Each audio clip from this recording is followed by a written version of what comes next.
hello. What's up this afternoon, everyone? Welcome. Fine Monday to you all. Good to see ya. What is up? Floating Isles, Admiral, good to see you. Lucas Donald, Zelda Zach, of course. Top at Dolab, Little Bigfoot, Admiral, or LLL Bigfoot.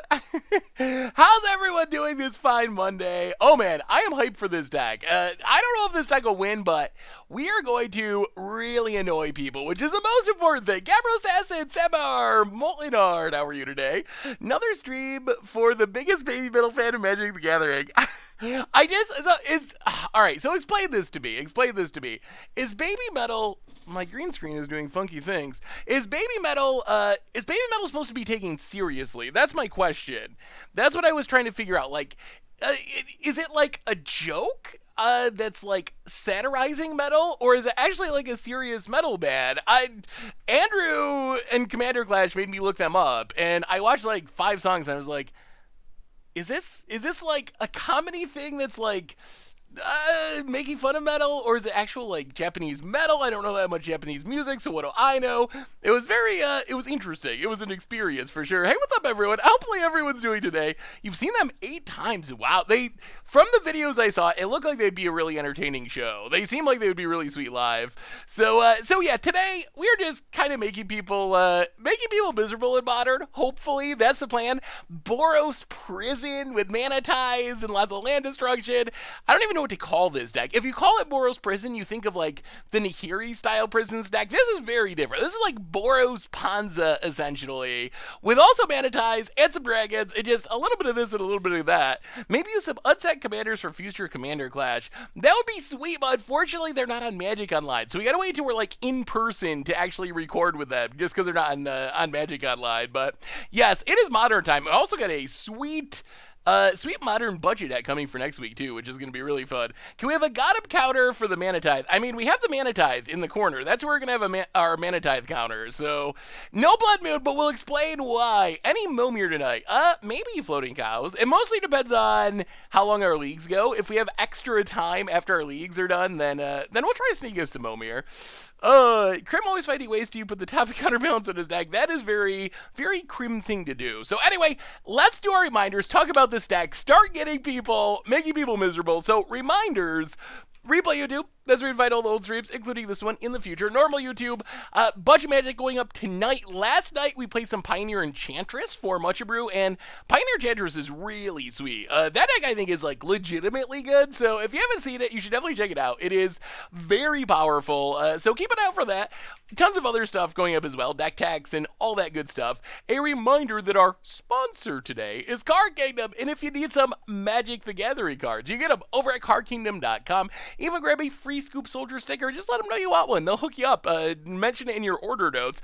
Otherwise, the Discord is new and improved. Check it out if you are interested. Merch page, got tokens, t-shirts, playmats. Good way to support the stream and the channel and the site. Donations always appreciated, but never required. $2 or more gets your message right on stream. So let's talk about this absurd deck, which I still Boros Panza, Boros Prison, Mana Tithe Tribal. I don't even know. So the idea of this deck is pretty simple. We are just making opponents miserable. If you look at this deck, the game plan is basically, Mac Daddy, welcome to the Fishbowl for the 36 months, 3 years. Good Lord, welcome back to the Fishbowl. Thank you so much for your subscription.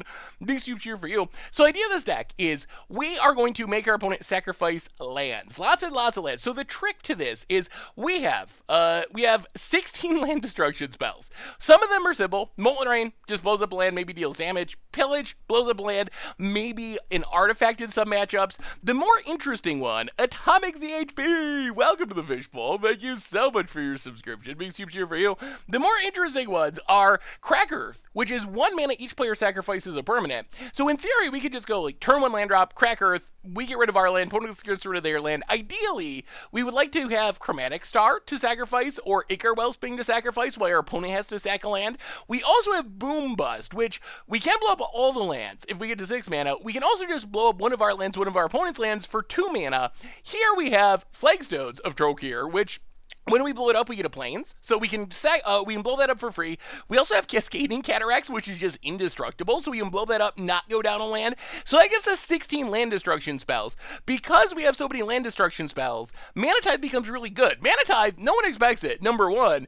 Also, it is very effective if our opponent doesn't have many resources because they can't really play around it. So Mana Tithe deals with whatever our opponent happens to slip through our land destruction. Ghostly Prison, kind of like Mana Tithe, much more effective if our opponent doesn't have lands. If we keep our opponent out of lands, they just basically can't attack us. Ichor Wellspring gives us some card draw along with Chromatic Sphere plus good sacrifice fodder. And then to close out the game, we got Rekindling Phoenix, which is just resilient outside of Path to Exile. Stormbreath Dragon, resilient from Path to Exile. And then Greater Gargadon can do some shenanigans where we like target a land to destroy with boom, sacrifice Gargadon, sacrifice our Ichor Wellsprings and so forth, and eventually be a big 9/7 finisher. Sideboard, a bunch more prison-y stuff. Suppression Field for fetch lands, more Ghostly Prison for creature decks, some removal, Graveyard Hate and Surgical, Trinisphere to lock out decks that are casting a lot of cheap spells, Gemstone Cavern for when we're on the draw, and that's basically the deck. I have no idea. Hey, what's up, Taylor Dodes? How are you? I have no idea if this deck is actually going to be good, but it should make people miserable, and that is why I'm excited about it. We're just going to make our opponents stop playing Magic. That is our main plan for the day. Just make opponents miserable, maybe even win. Hey, what's up, Gory Adverse? How are you?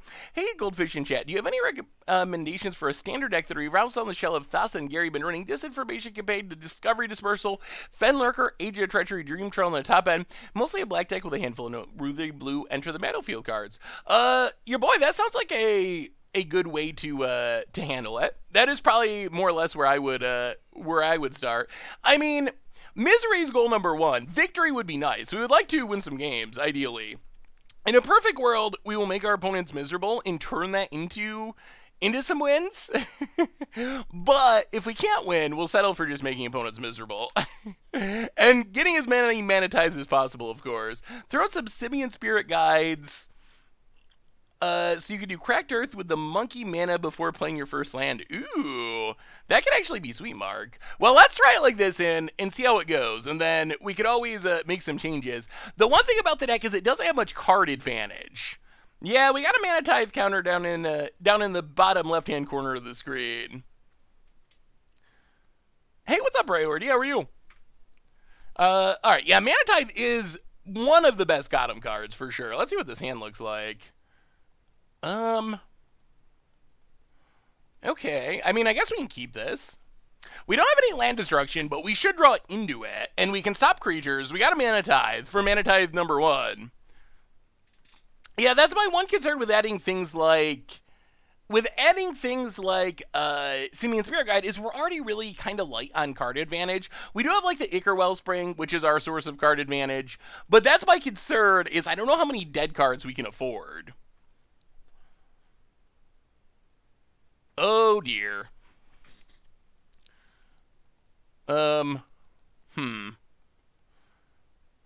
Neobrand. Well, alright, sure. Land, go. Oh man, are we gonna get him with Mana Tithe? This could be it. If our opponent just goes for the combo, they're not gonna expect it. They're not gonna oh my goodness. This could be game. This could be the Mana Tithe win. Opponent adds a mana. And passes? Okay. Well, that made things easier. All right. Off to a good start. We will play Chromatic Star. If our opponent never makes land drops, half of our deck is dead, though. Our deck is... we need our opponent to make land drops for our deck to do anything.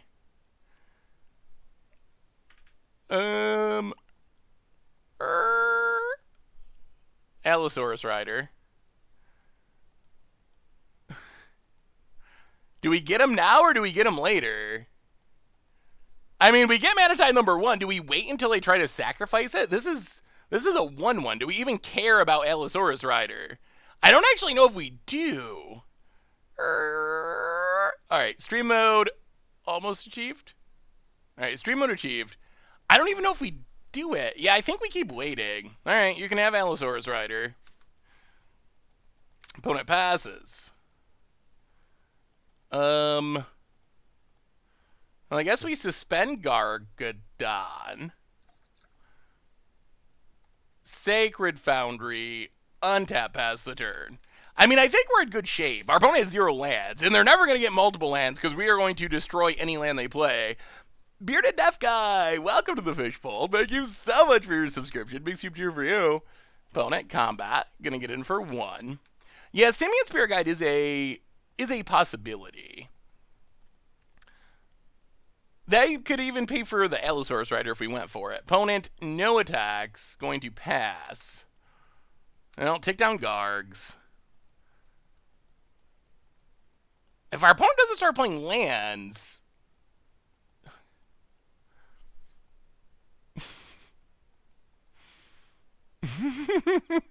I don't know what to do because our opponent's not making land drops. We could have played Foundry, untap, and use Star for white mana. Yeah, I'm not really worried about our life total in this matchup. Either our opponent's going to like go infinite and win the game or not, basically.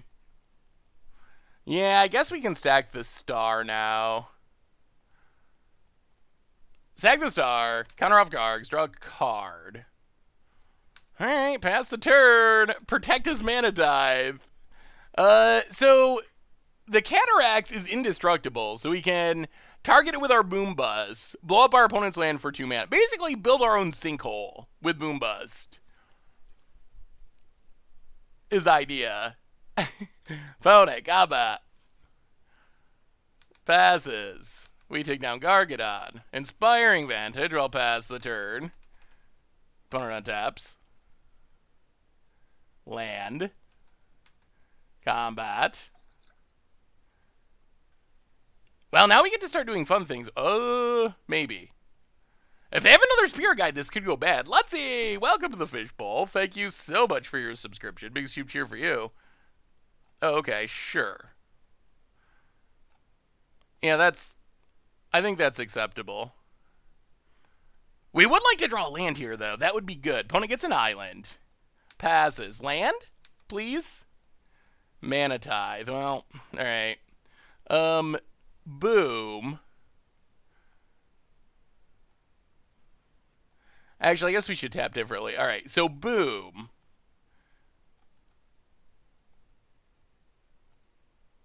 Cataract and Botanical Sanctum. Pass the turn. Land destroyed number 1. Leave up double Mana Tithe. Phone it. Sir of Visions. Sure. Sure.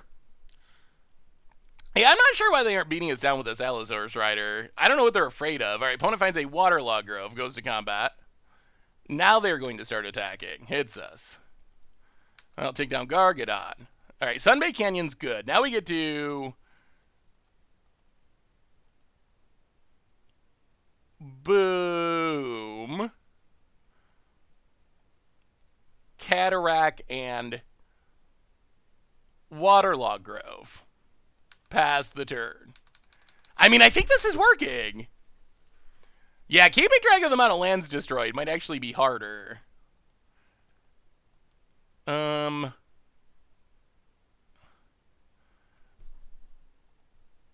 Mana Tithe number 1. Is there any merit to playing Ghostly Prison? I don't think it's worth tapping out. We do want to play Ghostly Prison, but I don't think we can tap out for it. Alright, another Allosaurus Rider is fine. Opponent hits us down to 11. Take down Gargs. Well, alright. Now we get down Ghostly Prison. Inspiring Vantage. Go. Opponent untaps. Waterlog Grove. Mana Tithe. This better not be. Okay. Whew! If that was Simian Spirit Guide, we could have lost. Opponent. Cat attack. Passes. Take down Gargadon. So step 1. Pillage Waterlog Grove. Step 2. Crack the Earth. And opponent scoops it up? Oh, we got him! Okay. That's 2. That's 2. How do we keep track of these Mana Tides? Are we just going to keep Just gonna keep copying it and adding it.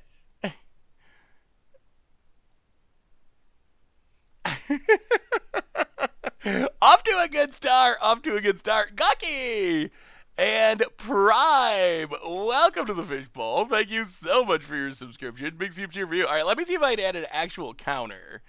So we have the Mana Tithe. 2 Mana Tithes. Wait, where? Okay, let's see if we can make this work. You know, that's not the most professional, but it's not bad. That's decent. You can kind of see it. You could play Snapcaster. Yeah, you could splash into another color. Well, off to a good start so far. 2 ties so far. 2 for 2. All right, Pona is neo-branding.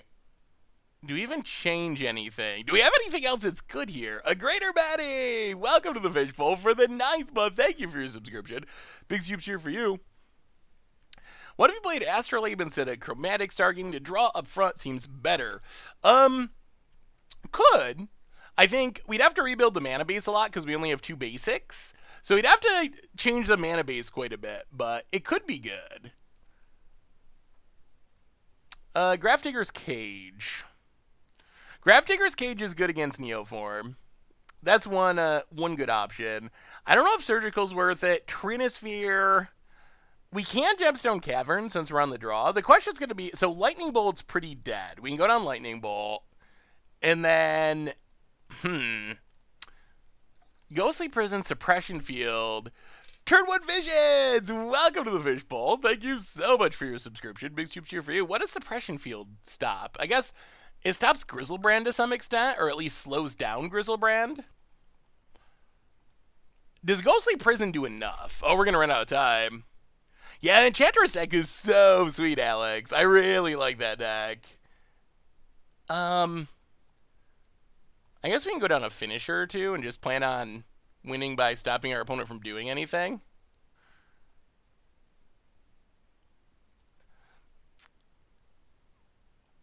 All right, let's just try it like this. That's fine. I don't think Suppression Field does enough, because with Suppression Field, they get Grizzlebrand. Even if they can't activate, they just wait till next turn and activate. I guess if we keep them at 0 lands, it's good, but Suppression Field jakes them Horizon lands from drawing. We have Horizon lands too. Hey, what's up, Leon? How are you? Good to see ya. Suppression Field stops Lightning Storm. It does.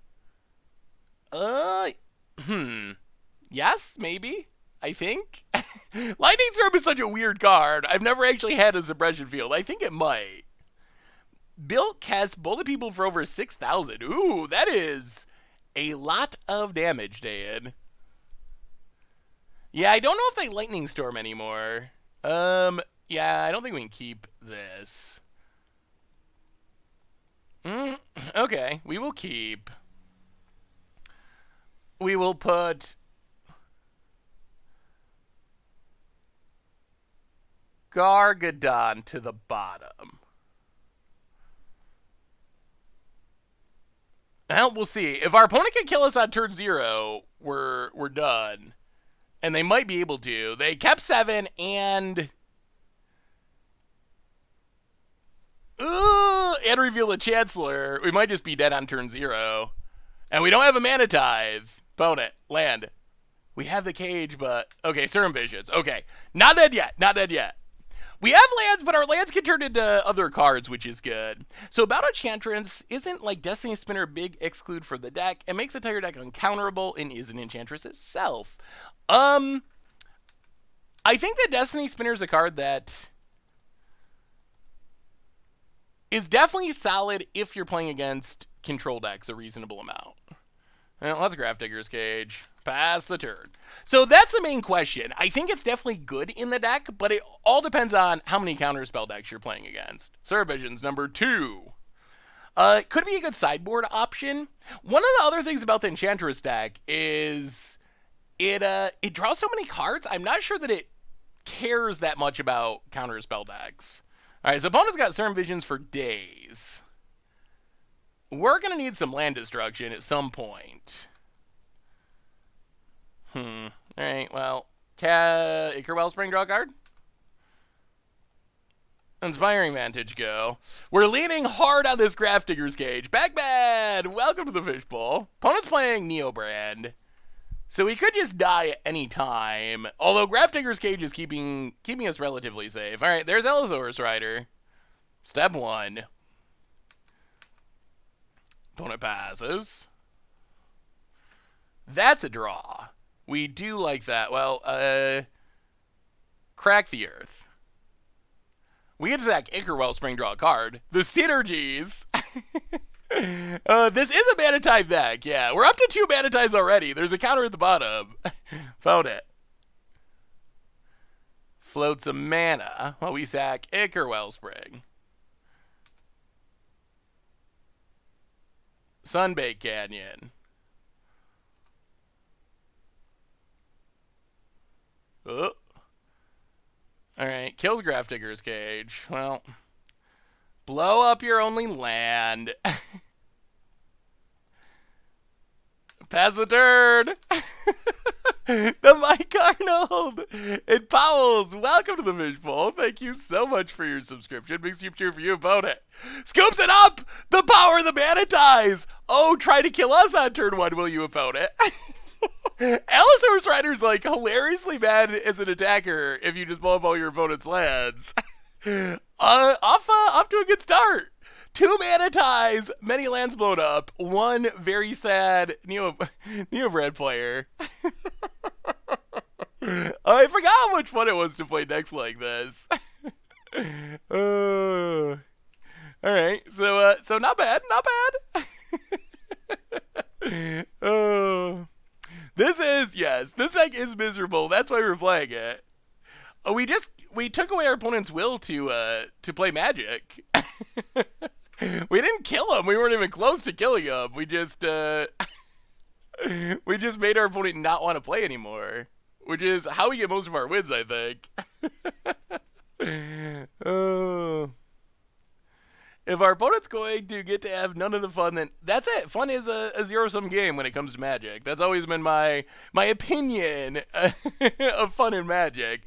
The less fun we make our opponents have, the more fun that we have. That's just how it works. I've weaponized Scheming Symmetry in Modern. Ooh, let me take a look. Scheming Symmetry is definitely a powerful card if you could build around it. Ooh. Obnixilis is definitely a sweet way to take advantage of it. If you can. Yeah, we're going to keep this. We'll keep it. We'll see if it's fast enough, but we got our Boom Bust. We got a Pillage. Maybe. See what our opponent's doing. Once upon a time. My daughter Alice just said the name of a Magic card for the first time. Mana Tithe. Oh, no. We might be a smidge on the slowish side here. We'll see. Well, Gargadon suspended. That's frightening. There's a prime time in hand. Ooh, we get to start blowing up lands, but is it fast enough? Opponent bounce land, untaps it. We could just be dead now. Modern is a crazy format. Opponent, yeah, picks up the land. Azusa, Dryad. Okay. Ogmark, welcome to the Fishbowl. Thank you so much for your subscription. Big soup cheer for you. Thank you, thank you, thank you. Well, we'll see. We get to play a Flagstones. Boom. Flagstones and... Wait, so we can get a counter off our Gargadon too, right? Alright, so maintain priority. Boom. Flagstones and the bounce land. And then sack it to Gargadon. Get a land. Thin the deck. Crib style. Sacred Foundry.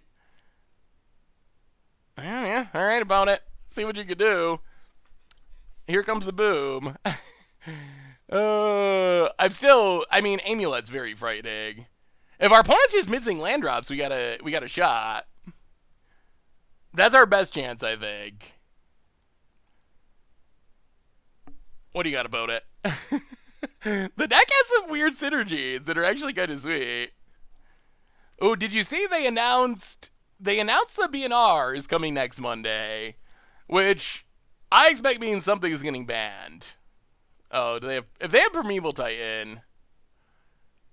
Yeah, 1, 2, 3, 4. If they have Primeval Titan, I think we're just done. This feels like a kind of hard matchup, especially if our opponent has the Amulet. Okay.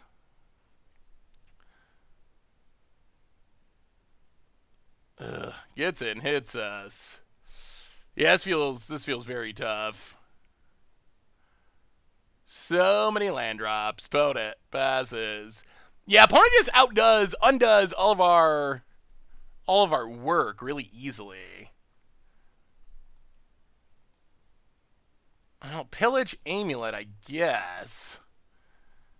Pass the turn. Ooh, not looking good, though. Yeah, we got to get rid of the Amulet. We have to. Yeah, what are you expecting to get banned? So I think... I got you, Batlords. I'm paying attention. Wait, did I miss something that, Did I miss something important that you said? If so, let me know. Opponent gets in. Yeah, I think Dig Through Time, Treasure Cruise are likely. I think something from Inverter probably has to be targeted. Well, here they come. All the land drops in the west. Opponent passes. Well, take down Gargs. Flagstones. Alright, well, Ichor Wellspring. Draw a card. Gonna need a Boom Bust, I think. More lands. Oh, the Flood is on. Sack Ichor Wellspring, draw a card. The Flood is definitely on. Ugh. Oh, so not good. Well, okay. Suspend Gargadon, Sacred Foundry. Ugh, that is one of my concerns with the deck, is if you draw too many lands, the deck doesn't have that much card advantage. So I think Dig Through Time, Treasure Cruise, Inverter are on the top of my watch list. Breach in Legacy is probably something that could be on the list. Underworld Breach. Once Upon a Time in Modern would be something else to keep an eye on. How does Inverter combo work? Inverter combo... What did our opponent get with... Alright, a Golgari Rotfarm. So opponent gets to keep making land drops. They're getting very close to this Primeval Titan. Hits us. Okay, so next turn Primeval Titan comes down. Ooh, gonna need land destruction. Opponent. We take down Gargadon. Come on, deck. Let us whoop this land. Alright, pillage. Well, we will blow up Simic Growth Chamber.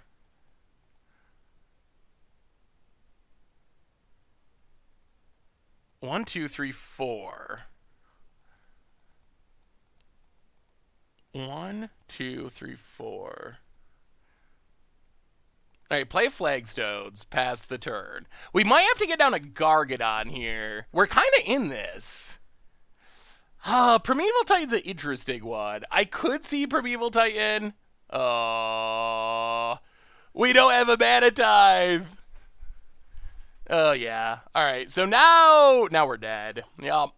Well, we fought a good fight for keeping our opponent from being able to play Primeval Titan, but we did not.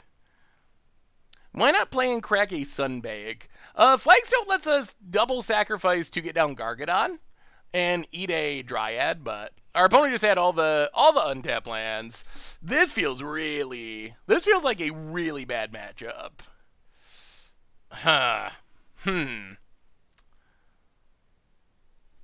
Yikes. Yeah, this feels very, very bad. How do we possibly get out of this? So Lightning Bolt's a dead card.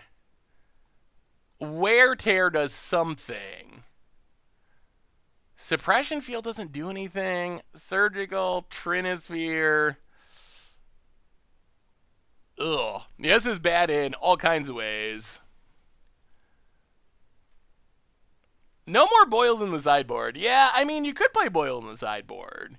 I'm not sure if there's enough island decks to make it worth it.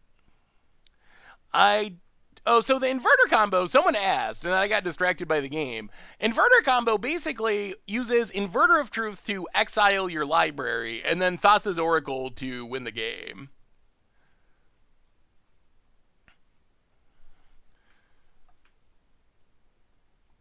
That is true.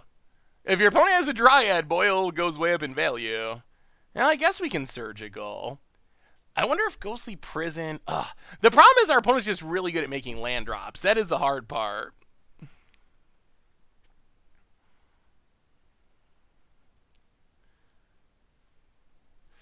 Yeah.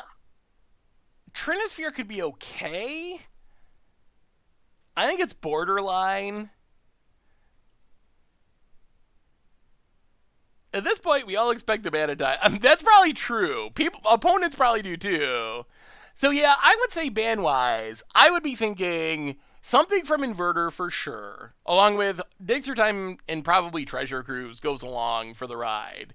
In Pioneer. Once Upon a Time in Modern, maybe there's some Primeval Titan argument, but I think it's a little bit far away from Primeval Titan.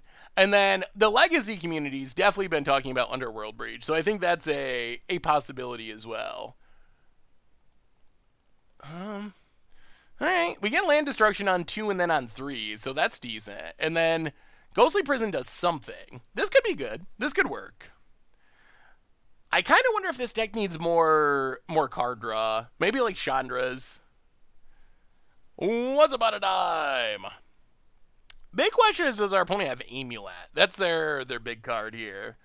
Although us being on the play goes a long ways. All right, Azusa.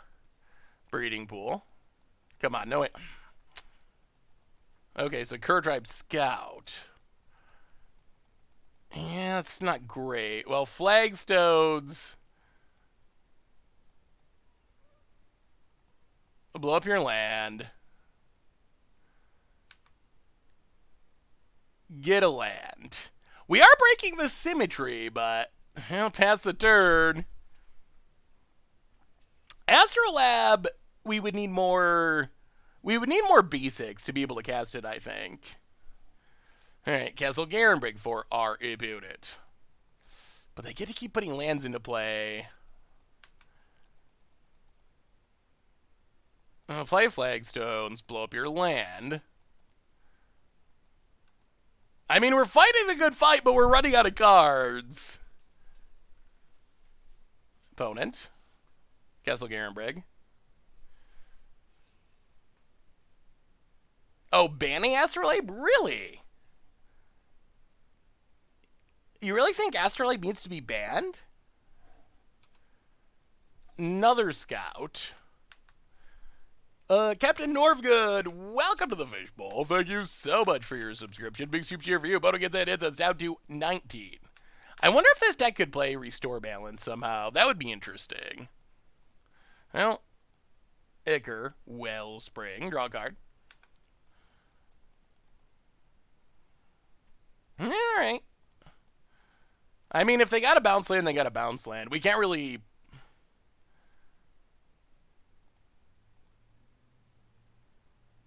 We can't really stop it. Apparently they do not have a bounce land. Somehow. Well, Sacred Foundry out of the deck. Ooh, another Moon Buster. We're getting close to Armageddon mode. Yeah, I feel like Astrolabe is probably fine in Modern. Modern already has such good fixing that I feel like, it's good enough. Like, it's very powerful, but Modern's fixing is already so good. Does Astrolabe really put it over the top? Well, Alright, Ghostly Prison. Sunbait Canyon, go. No Lapse of Certainty, just Mana Tithe. Lapse of Certainty could be kind of funny, though. Just play all the white counters. Opponent, Ghost Quarter, and Azusa. Oh, they don't even have don't even have green mana. Opponent gets in. Gets no no no no no no no. Ooh, got him kinda. All right. Well, let's egg the Sunbake Canyon. Draw a card. Huh? Okay. Well, let's crack Earth. Although I'm sure our opponent's going to sack Secure Tribe Scout, but we want to get rid of Ichor Wellspring. 5-color Madness and Pauper? Ooh, let me take a look, Cusa. Definitely sacking Ichor Wellspring. Drawing a card.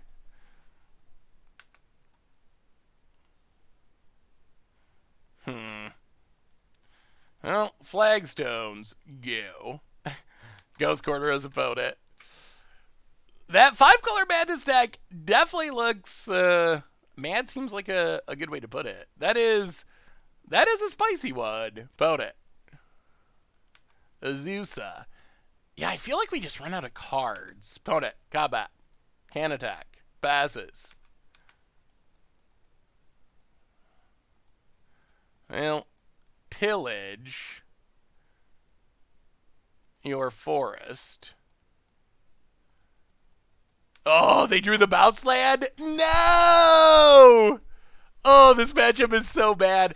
So, the thinking of this deck, I think, is you don't want Blood Moon because you want to be able to blow up, like, use the synergies of Flagstones and Cascading Cataracts. But... Oh!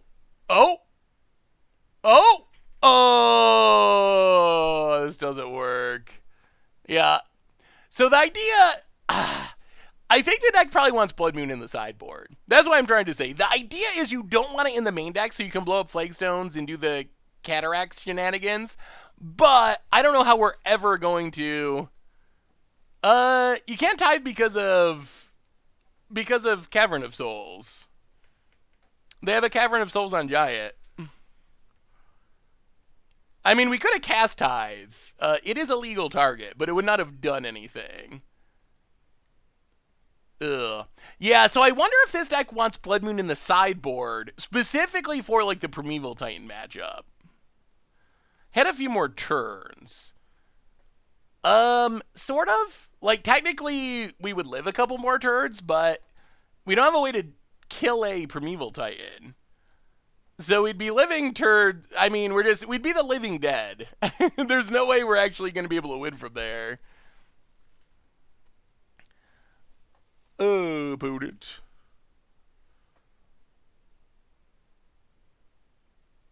It felt like trying to keep our opponent off of green mana was the best option. Especially since we didn't draw the Mana Tithe until that last turn. So I feel like trying to keep our opponent off green was probably the best plan. Damping Sphere is another good one in this matchup. Why not Damping Spear then for more catch-all answers? Also beats out Storm and Tron. Yeah, Damping Sphere, maybe that's just a better option. Yeah, that hand looks pretty good. We don't... The question's going to be, do we leave up Mana Tithe on turn 1? Damping Sphere there would allow us to Tithe the Titan. Would it? Cavern still works through Damping Sphere. Oh, they wouldn't have mana to cast the Titan. Oh, that's true. Kevin Zelda for the 27th month. Welcome to the Fishbowl. Thank you so much for your subscription. Big soup cheer for you. Magic Fest Podbeast next month. Any chance you can come down and visit? Kevin Zelda. I don't know. I'm going to be very interested to see... Hey, what's up, King of Carrot Flowers? Good to see you. I'm going to be very interested to see what happens with Magic tournaments. Now that they already canceled GP Turin, I'm really curious how many tournaments are actually going to take place over the next few months because of the coronavirus thing. I'm bringing the Arc to SCG Syracuse. Did you want me to bring Aminaptu as well? She's even nastier when you played her at GP Niagara. Yeah, sure, Dan. I would love to check out some Aminatu action.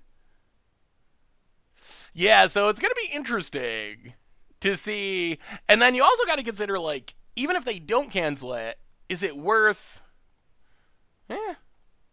Boom. Add it to the counter. Number 3. We're getting there. Third mana Tithe of the league.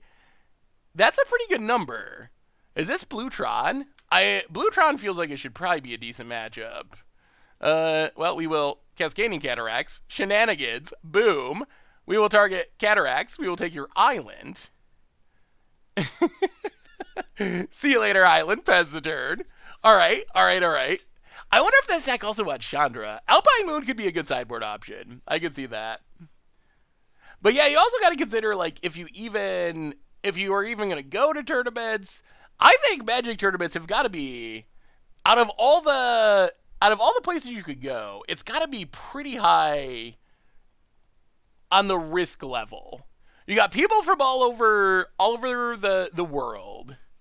You have not necessarily always the best hygiene practices. You got a bunch of people shoved into a small convention center. I would assume Magic tournaments are really high on the risk scale for getting sick. Well, alright. We got some finishers, but we ran out of land destruction. The opponent has an island. And passes. Well, let's sack this. Draw a card.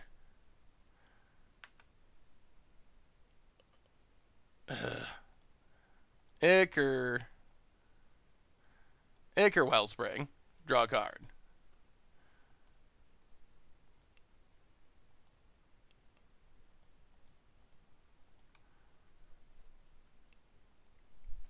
We need more land destruction. Land. Chromatic Star. Oh, pass the turn. Fizzling. Yeah, I feel like this deck could use card draw. Card draw would be the thing I want to add. Oh.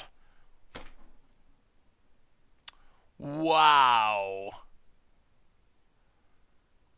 Oh, that is... Well, that is why I guess you should never F6. Very punished for F6ing there. We could have fizzled that card draw and just, like, fizzled that entire thing. Oh, that was brutal. I mean, is it a pun? I guess kind of, but I don't know if it really is. You can't just not ever F6 on Moto.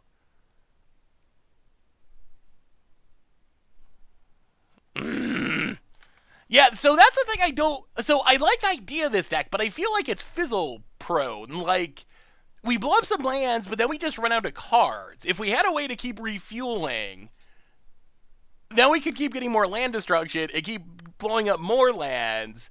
But I feel like that's... Like, we just draw like 6 or 7 lands in a row, and then all of our work goes out the window. Against a blue deck with blue and colorless up.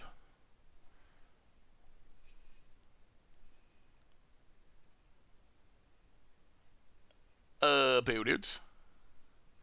I don't know if Magic Mirror is the solution. That's a lot of blue mana. Yeah, Chandra is a card I'm thinking of. I mean, I guess if we ever draw a Greater Gargadon, we can sack these Ichor Wellsprings and we get card advantage out of them.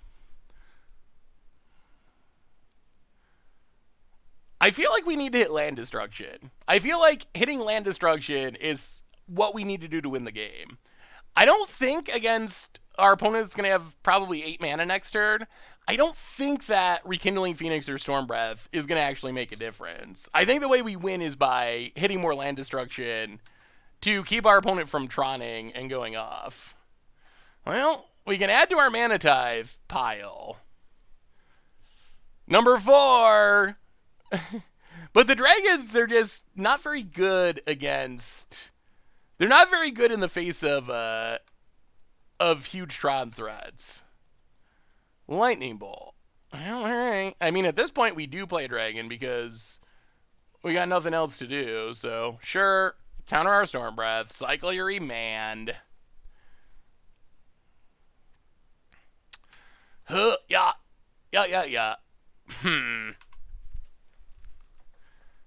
Yeah, Blue Tron is like the control Tron deck. It's all counter spells, and then some of the typical Tron stuff for finishing.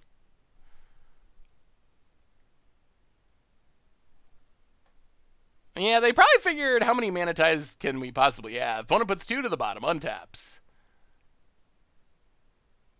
Urza's mine. Yeah, could you imagine the same curve, but if we could keep drawing cards instead of doing nothing? That would be sweet. We only have, what, 22 lands in this deck? So maybe we're just, like, getting unlucky. 1, 2, 3, 4, 5, 6, 7, 8. Yeah, that's about right. Another Condescend. Yeah, this one might be over.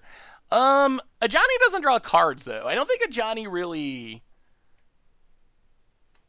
I think Ajani just does more of what we're already doing, which is fine. But I think if so far it feels like we run out of gas is the problem. Like we start off powerfully, but then we just run out of cards and we draw a couple too many lands, and then our opponent undoes all of our land destruction work. So opponent counterspell. And Bazes. So yeah, I think a way to draw cards would be nice. River of Tears for our opponent. Well, at least our opponent is not drawing Tron. But they've gotten so many lands that I'm not even sure land destruction is super helpful anymore. And Bedlam Reveler maybe.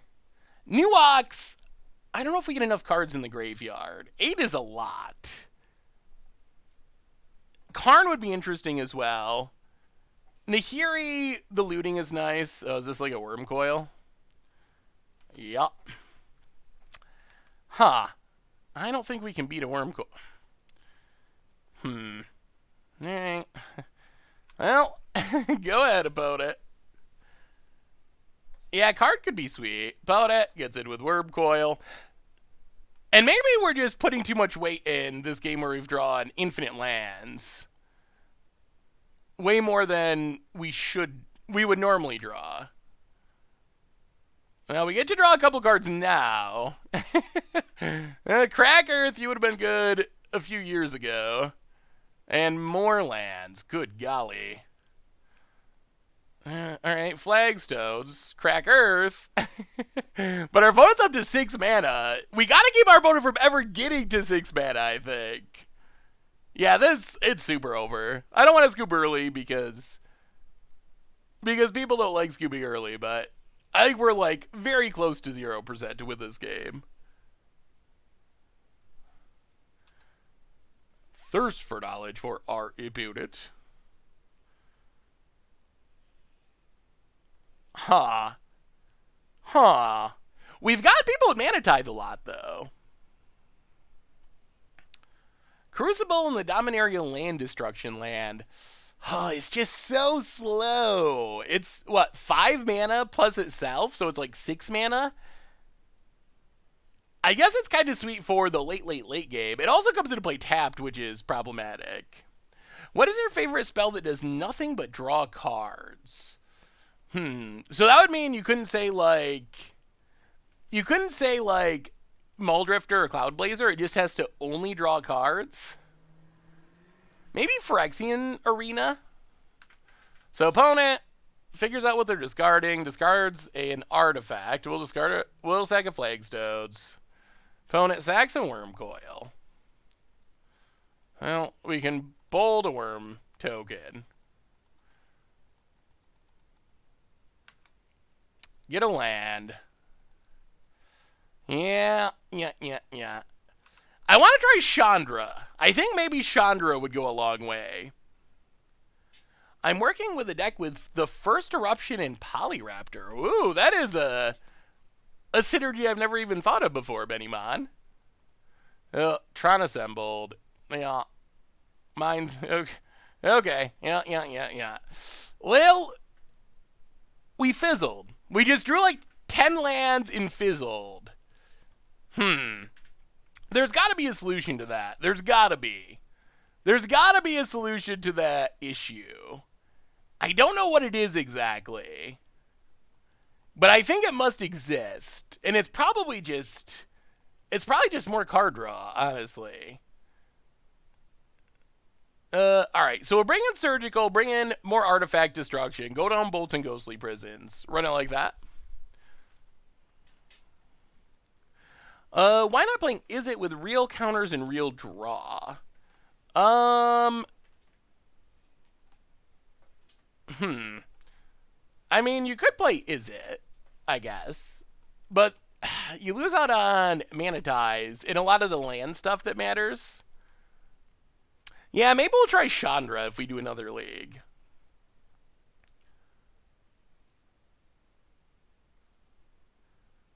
I mean, the main goal is to make our opponents miserable, but making our opponents miserable does require blowing up all their lands. If we just blow up a couple lands, then we can't really mana tithe very effectively, and we can't keep them from doing anything. That is the goal, but I don't feel like blowing up 2 lands and then getting worm coiled is really making our opponents miserable. So I feel like we need card draw to make our opponents miserable, even if we still lose. What about this deck splashing white and not playing, why is this deck splashing white and not playing Rip in the sideboard but Cage? That is a very good question. I do not know why you would choose to go with Grafdigger's Cage. It seems like Rest in Peace is probably even more important because Wrenn and 6 would undo a lot of our work. And I don't know if we actually have a... We don't really have a Wrenn and 6 answer. Well, we're learning... So this is a deck that someone 5-0'd with a version of it. And then they'd been working on updating it and sent me their updated list. So that's where it comes from. But I do think there's stuff we could possibly improve. Can we do a historic stream after the next drop? Do you want a historic stream? We've talked about this before. The problem so far has been that people just don't want historic. Like, whenever I ask it or do, like, polls about it, most people are just like, no, no, no, no, no. I don't want to see historic. So, if people want to, I'm down with trying out some new historic stuff. But if no one wants to watch historic, then it makes it hard to actually do a stream for it. So that's been basically the sticking point with historic so far. Getrog's definitely a sweet build around. Yeah, I just did a poll on Twitter a couple days ago when they announced all the new cards, and it was fairly overwhelmingly no compared to yes. Faithless Looting would be sweet if it was legal. Huh. This has no land destruction? That's awkward. We can redraw with Chromatic Star. I think we got a mulligan. I think we need... Now we have Cataracts. Alright. Well, go, 5-card hand, go. Cataracts bottom and... we don't even have red mana? Oh boy, this is rough. Alright, Flagstones go. Tiber Enigma, welcome to the Fishbowl. Thank you so much for your subscription. Big cheer for you.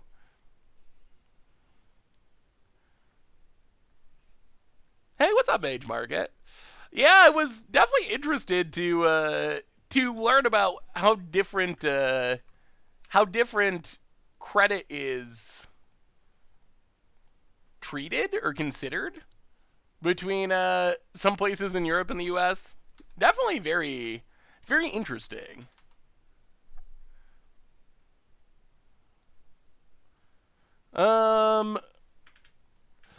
Suppression Field shuts off their land tutors, right? Like Expedition Map. And Ballista.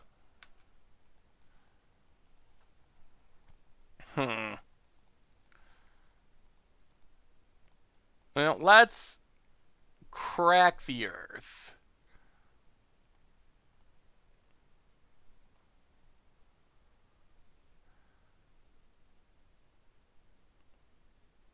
Sack Wellspring, draw a card.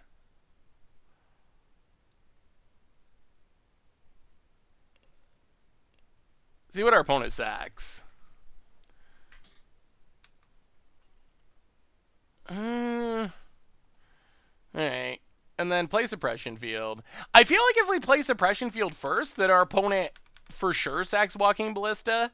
When if we wait, maybe there's some world where they're like, I'm going all in on this Ballista, I'll sack a land. Probably unlikely, but what do you think about the interaction between Aminatou and Parallax Tide to time walk your opponent?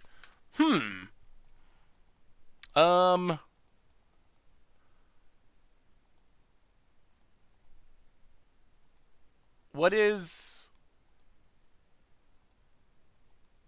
the interaction? Well, we'll try to Molten Rain. I'm going to have to look up Parallax Tide now. I know you like remove counters to exile stuff, and then it comes back, but how does it... Oh, to just like put your opponent down... To just put your opponent down lands. But how does it work with Aminatou? I'm like confused by this.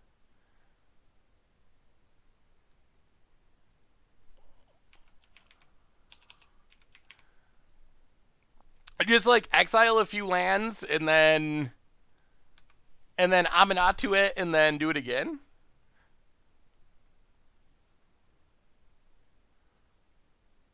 Hey, so I've been playing Flood of Tears, Omniscience, and Tameo for more of the Spark and Historic as a combo deck myself, and with Jace, do you think porting it to Pioneer could work? Oh, it could be a sweet against the odds style deck, Gab Assassin. Not sure if it could be a like truly competitive deck in the current meta. A lot of it will probably depend on Inverter being banned. I think with Inverter being the top deck and just having a fast combo, so many counters, so many Thought Seizes, it's going to be tough to get to 6 mana to Field of Ruin. Yes. To pull off your combo. What do you think about Red-White Indomitable Creativity combo in Pioneer? It seems like a fun against odds deck. Like, Indomitable Creativity is a pretty powerful card. I saw someone 5-0'd with an Indomitable Creativity list, which, that's sweet. We'll see. I mean, my guess is it's probably like a fun, cool deck to play, but I'm not sure how it actually lines up consistently against the top of the meta. What do you think about Merfolk in the current Modern meta?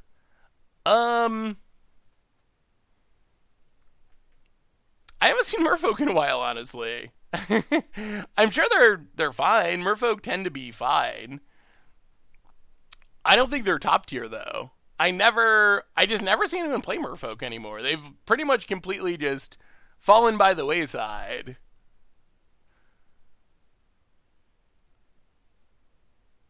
Against odds, more like the best deck from the God of Magic, Magic Aids. Well, I mean, play some leagues with it and let me know how it goes. I mean, I think it seems like a fun deck that you can probably win games with.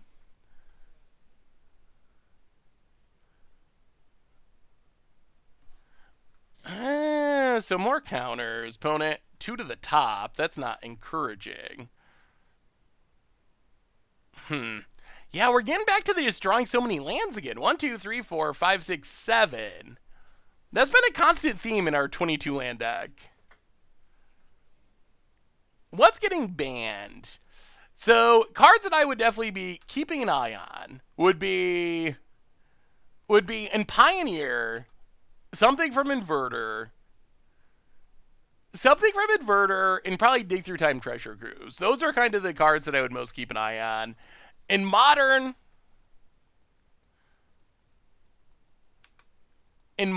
I think Once Upon a Time is probably the card that would garner the most consideration. Keeps happening. Ugh. Rough. Yeah, this has been a constant struggle to not just flood out. And now our opponent's going to Worm Coil again, and then we're just... We can't beat a Worm Coil. We don't have a card that can beat a Worm Coil.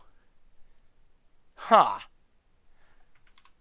Opponent getting in. La Play-Doh! Welcome to the Fishbowl. Thank you so much for your subscription. Big soup cheer for you. Astrolabe will get a Legacy ban. Yeah, Legacy, it seems like Astrolabe. Okay, Worm Coil. Expedition map. Opponent passes. Well, let's blow up a land, or attempt to.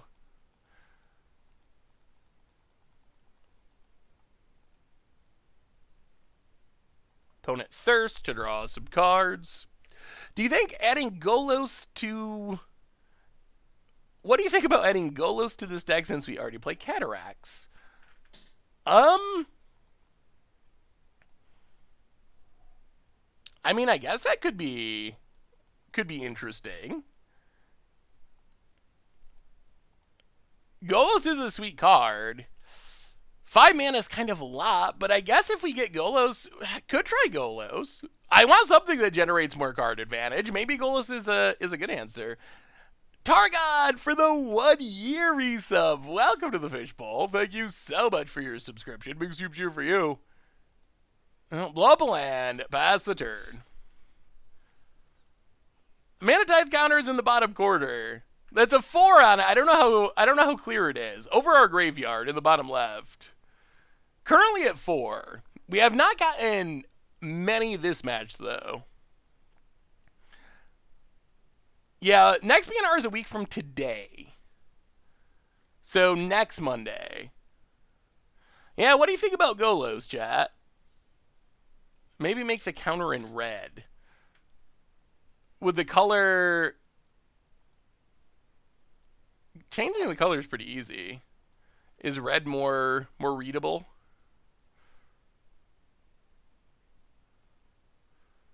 Yeah, that might be better. About it. Really thinking things over here. So I think that one of the side effects of this new BNR system, which I don't really understand... I thought I understood it at first. Wizards wanted to be able to react more quickly to things, but I don't feel like they actually are reacting more quickly to things. So I'm not sure why they got rid of the BNR's normal BNR update, actually, at this point. Like, I'm kind of confused by it. But I do feel like because they're going to announce and be like, we're making an announcement in a week, I feel like they almost have to ban something whenever they do it now. Or else that's at least going to be the expectation that they're going to ban something. Opponent, Cyclonic Rifts, bounce our stuff. Try running Sin Prodder or Outpost Siege for card draw. Outpost Siege could be interesting. I feel like Sin Prodder, we don't really pressure our opponent enough so they can just choose to mill everything really easily. I think Sin Prodder, you need to be a very aggressive deck to really take advantage of it. Yeah, I used to play a lot of Outpost Sieges, but it has mostly ended up being the same cost as Chandra, but mostly not as good as Chandra. Huh. But drawing an extra card each turn would be powerful.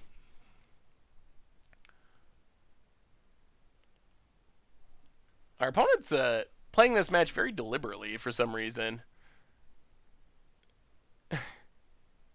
We know there's a Worm Coil in hand. I'm not sure why our opponent's thinking so much on their decisions. Is a Johnny Vengeance worth a look in this? I think a Johnny would fit the theme of the deck, but I feel like we need card advantage more than we need more land destruction.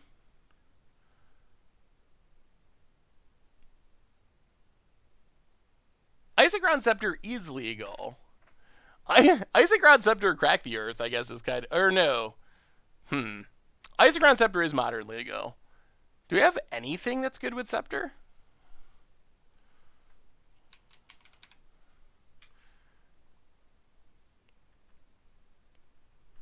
We don't have any instants, right? I guess we have Lightning Bolt. I was going to say Crack the Earth, but Crack the Earth is actually a sorcery, so it doesn't actually work. That would be funny, though, if there was an instant speed. All right, opponent. All right, Things for a While passes. We draw another land. Whew. All right, well, crack this.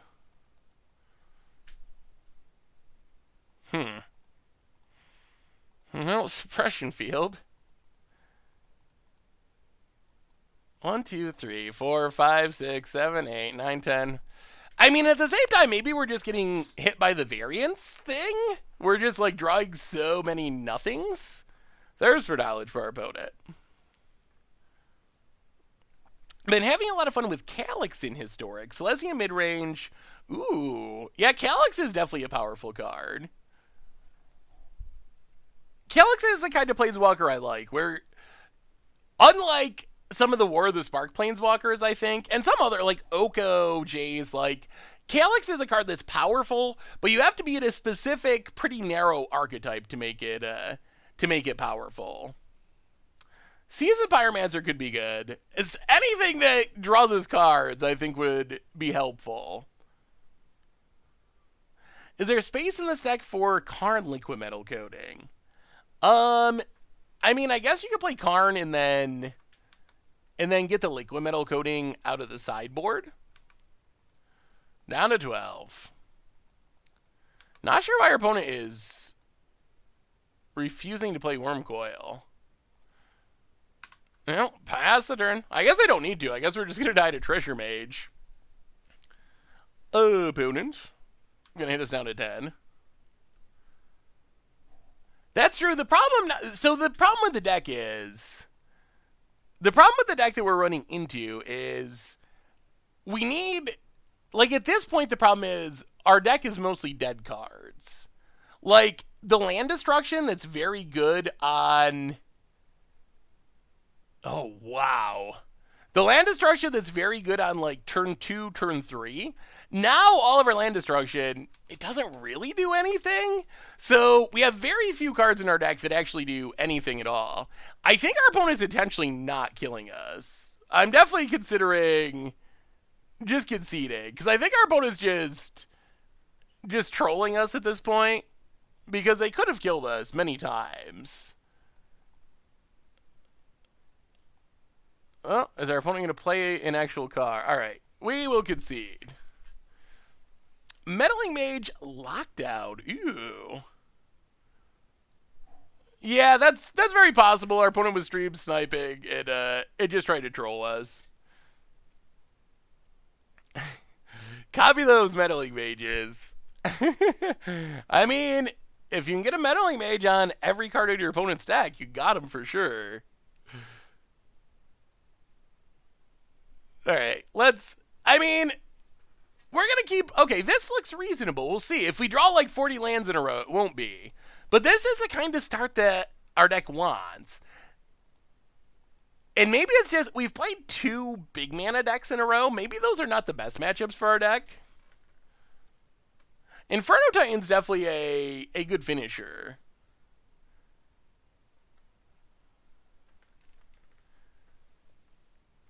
Hey, what's up, Mr. Zeruki? We've got some sweet mana ties. We've also had just a big tendency to draw like 12 lands out of 18 cards and do nothing. That's been our main issue so far. Considering trying to make some changes to add some more card advantage, but we are up to 4 mana ties, which is sweet. Our mana tithe counter is growing. Alright, well, let's just boom. You and you. Get a land. I mean, boom with flagstones is very powerful. We get back the land, opponent's down to 0 lands. Off to a good start, opponent. Oh, they also have flagstones. Interesting. Alright. Well, let's Wellspring. Draw a card.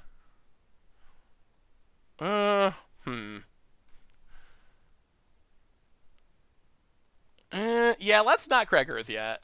Let's leave a Mana Tithe. Try to add to our Mana Tithe count. About it. Yes. All right. Number 5. No one expects it. No one expects it. Oh, get it out of here. Oh, vote it. Well, that's... The Mana Tides have been good. Ooh. All right. Well, boom.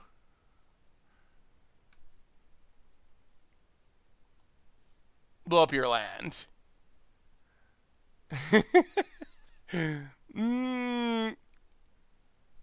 Yeah, let's crack Earth. Sack Egg or Wellspring. We're gonna have to blow that up eventually.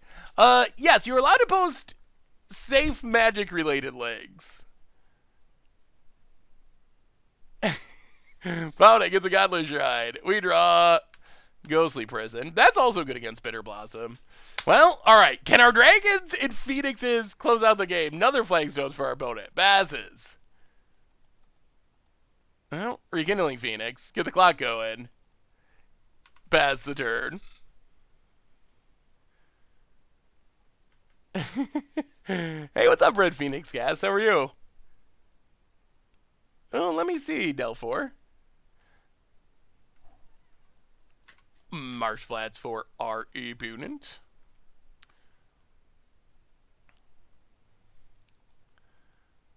And Lingering Souls. Come on!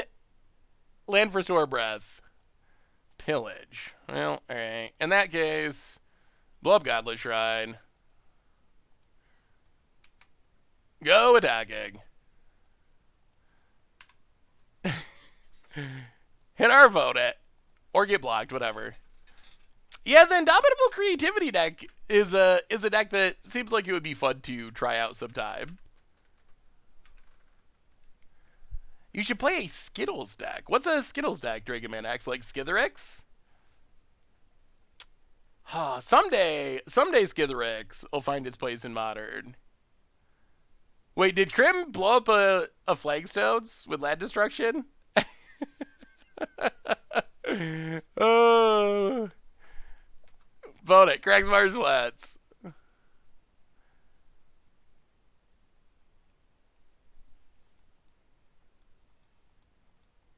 And more Lingering Souls. Sure.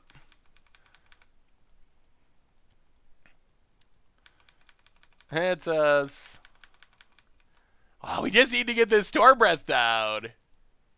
Alright, there's Store Breath mana. And the protection is very good. Store Breath Dragon. Can't block it, Lingering Souls Dorks. Hit ya.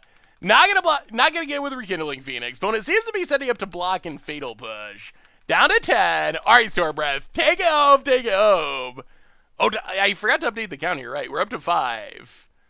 I think we're going to get to do 2 leagues. So, and opponent scoops it up. Okay. Back on a winning track. We made our opponent pretty miserable. We added to our Mana Tithe count. We'll have to see if our second league can top our first league in terms of Mana Tithes. Hey Seth, did you ever play the Curibus Seaguy deck with Lotus Field brought back? I remember you tweeting about it, but can't remember seeing you play it. We played it a couple of times on stream, Milano. I think it was the second deck we played on stream multiple times.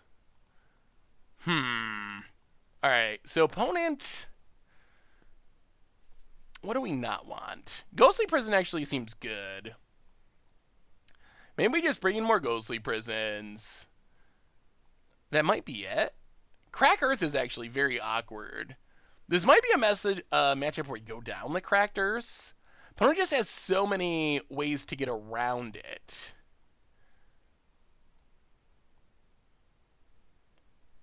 Lingering Souls tokens, Bitter Blossom tokens. Maybe we try the Trinispheres?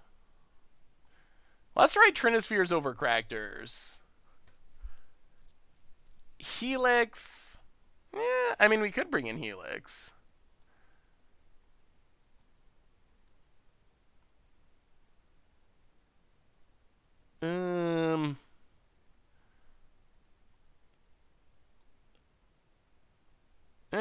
All right, try it like that. Yeah, maybe Grafdigger's Cage. They could have blood. Could have blood gas too. Yeah, maybe we should have brought it in. Well, all right, we got land destruction. Can we put a round record? Because it's hard to tell who won on Moto if you're hopping in the stream game 2 or 3. Yeah, so the record is for... Oh, you mean like as far as a specific match we're in, whether we're up a game or down a game?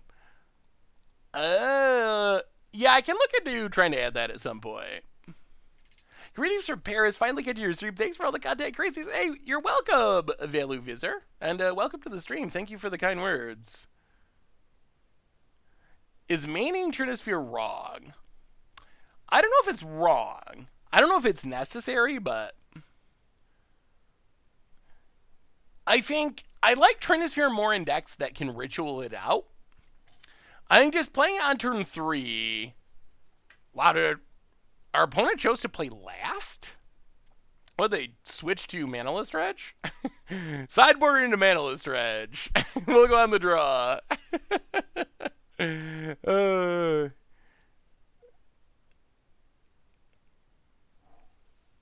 Dagmore Salvage. Oh, Cataracts. That is a good draw.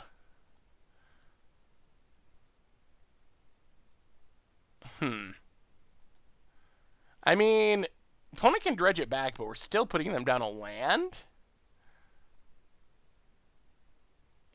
It's got to be worth it, right? Yeah. That is a little awkward, though, that they can keep dredging it. Do I watch a lot of other content creators? Not as much as... Ooh. Alright. Dredges, Bloodghast, Elspeth! Okay, yeah, we definitely want the Grafdigger's Cages.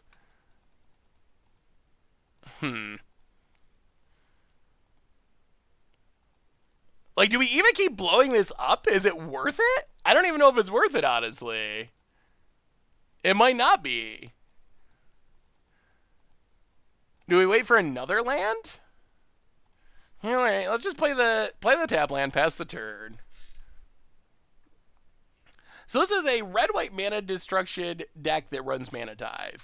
That is a pretty reasonable description. Die Goldie for the 18th month. Welcome to the Fishbowl. Thank you so much for your subscription. Big super cheer for you. About Ed says 18. Ed.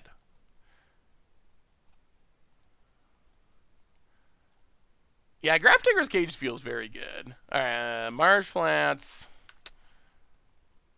And we draw land. Yeah, let's crack this. See if we can... Alright. Redraw's fine.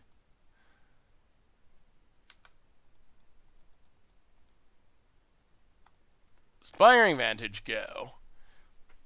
This is an awkward matchup for land destruction. This is like our worst matchup with both Flagstones and Dagmore Salvage. Yeah, it actually feels like a pretty rough matchup. And we don't have that many threats. Alright, opponent finally, is this the Liliana? Godless Shrine, untapped. Yeah, we are probably just done. We don't have a clock that can deal with this. Yeah, this feels like a really bad matchup for us. What would you do against Manaless Dredge? Bring in Graveyard Aid, I guess. Yeah, we're so far behind. We're gonna discard our hand. Yeah, I think we're dead. Well, alright. Mullen Rain a land. Oh, that Dagmore Salvage, so good against us. Preposterous! Welcome to the Fishbowl. Thank you so much for your subscription. Big super cheer for you. Pass the turn. Boot it.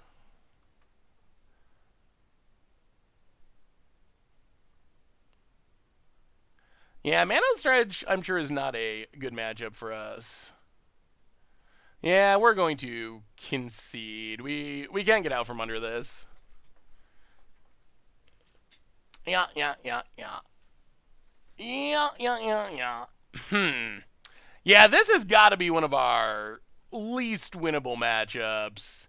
So we're bringing Grafdigger's Cage. I don't think Lightning Helix actually does anything. And maybe Suppression Field. We saw a bunch of Planeswalkers. And Trinisphere. Let's not Trinisphere. So Grafdigger's Cage, Suppression Field. Go down the stuff we sideboarded last time. Oh, we should actually go down Gemstone Cavern. All right, let's try it like that. Surgical, yeah, okay. I guess Surgical is probably worth it. I wonder why we're not playing Rest in Peace. We don't really use our graveyard. I guess we have 2 Rekindling Phoenixes, but that's not enough to make me... Ugh.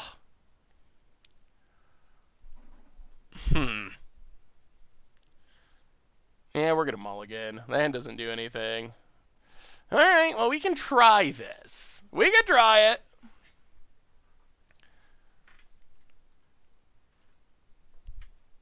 We're up against White-Black Smallpox, which, annoyingly, is fine with their lands being blown up. We will keep.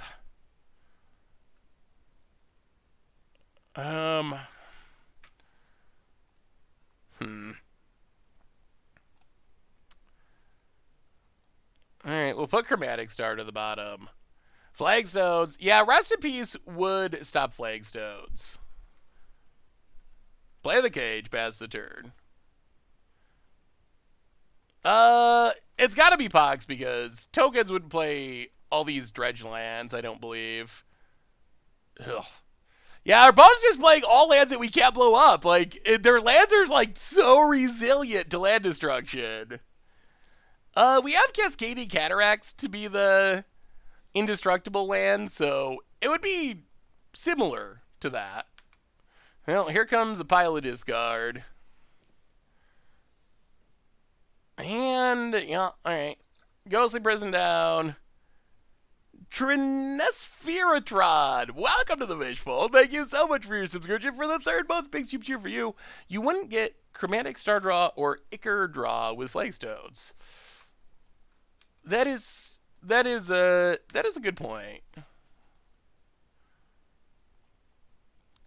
I wonder if that's worth it though. Kill Flagstones, kill Fetid Heath. We're gonna land.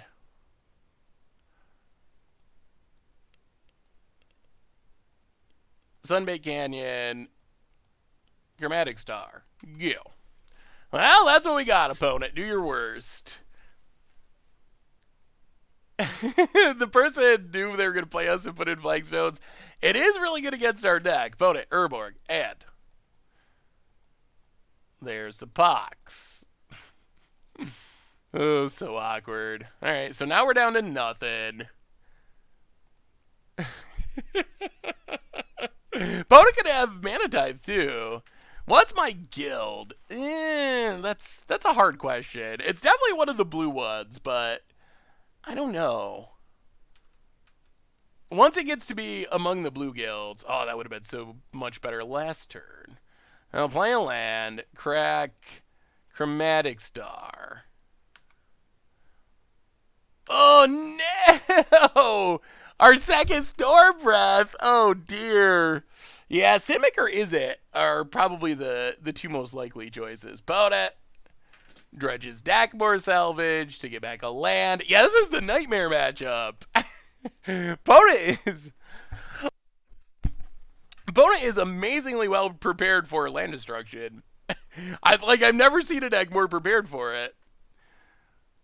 Unknown Fires. Ooh. Opponent passes.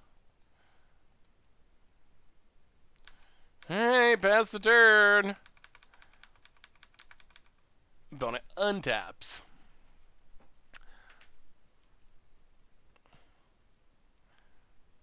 And Elspeth gonna start making dorks. Sure. Alright, surgical. Pass the turn. Oh, we're gonna die to Elspeth. Oh! Oh, the nightmare matchup. That looks like a fun way to try to take advantage of Allure the Unknown. Sure.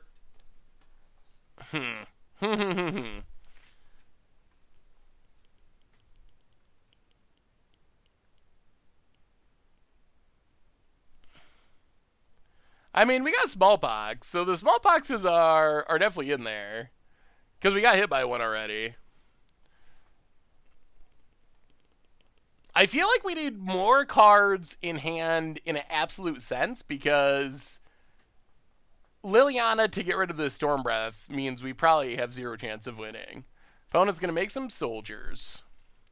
I mean, what are we gonna surgical? We can surgical Lingering Souls. They already can't cast the one from the graveyard. And then if they play Liliana, well, I mean, I guess we blow up a land. Sure. Yeah, I think our opponent got us. I think some of the stuff we've been talking about, I think after this match, we will probably reset our counter and try to make a couple of updates and see what we think. Yeah, Pro Right would be relevant if we could cast Storm Breath.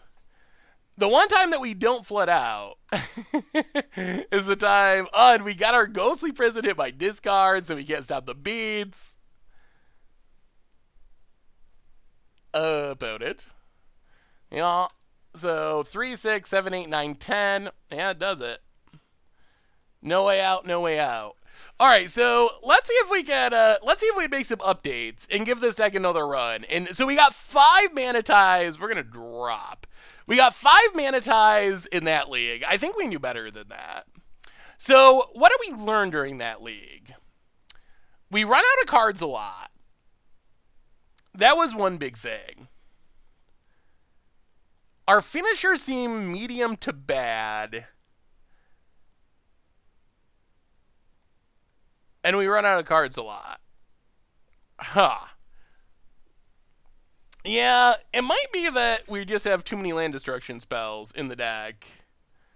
Before we update the deck and try again, a reminder that our sponsor today is Card Kingdom. And if you need some magic cards, you get them over at cardkingdom.com. Even grab a free Scoop Soldier sticker. Just let them know you want one. So thank you to Card Kingdom for supporting the stream.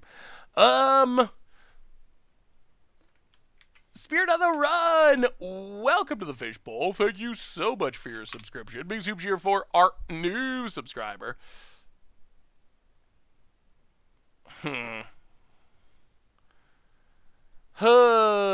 Yeah. So, alright.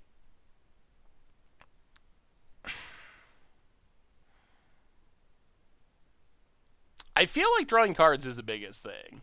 I feel like we need a way to draw extra cards each turn. Because I feel like most of our losses, what happened is we blew up a couple lands, we drew like 4 lands in a row, and we just did nothing. So I feel like that is problem 1 to solve. The easiest way to solve it might just be Chandra, which also would ramp us into Boom Bust. Nahiri, 3 mana Chandra. 3 mana Chandra doesn't draw that many cards, though, does it? Collective Defiance. I don't think we could play Wildfire. We'd blow up too many of our own lands, I think. Golos was something else that sounded cute. I'm not opposed to trying Golos. I'm thinking 4 mana Chandra. Golos is cute. I don't know about the current finishers how are we going to win the game? Is there a better way than Rekindling Phoenix and Stormbreath Dragons? 1 White Castle is a mana sink. That could be fine. Nahiri Emrakul. Yeah, you could play Nahiri Emrakul.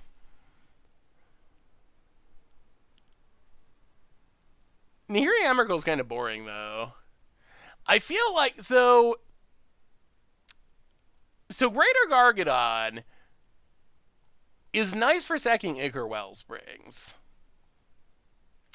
If we're going to play Cracked Earth, we need things to sacrifice. This is definitely one of the weirder aspects of the deck. And it feels pretty matchup dependent. Like, sometimes Cracked Earth is great, other times it's horrible. We're not cutting Mana Tithe, because Mana Tithe is sweet. So for land destruction, alright, so we have land destruction, land destruction, land destruction, land destruction. And then we have this package, which sometimes Cracked Earth's great, other times it's very not great. The fastest it really comes down is turn 2.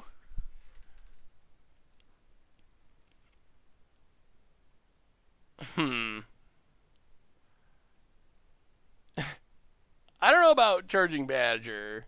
Prism. Wait, Prism. What are we prisming?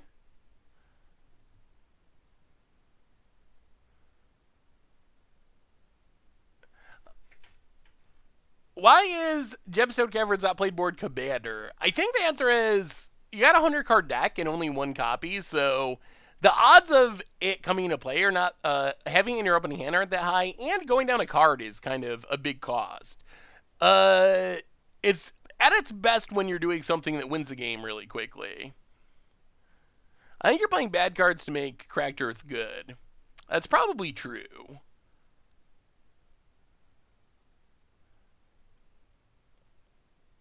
It makes sense for CDH, because at CDH you're trying to win on turn 1 or turn 2.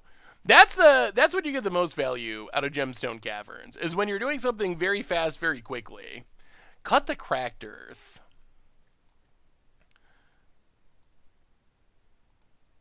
Maybe we do. Maybe we cut the Cracked Earth. Even though Cracked Earth is sweet. Oh, look at our curve. If we cut the Cracked Earth, we probably are cutting Chromatic Stars and Ichor Wellsprings. This is a 2-drop.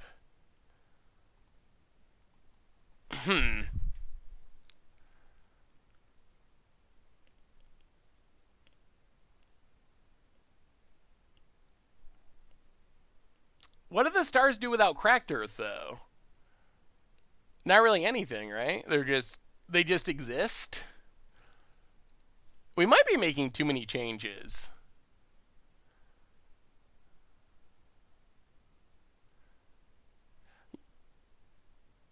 Yeah, that's kind of the question. Like, maybe you need Cracked Earth? Yeah, I think Rebel Reading's a bit too expensive.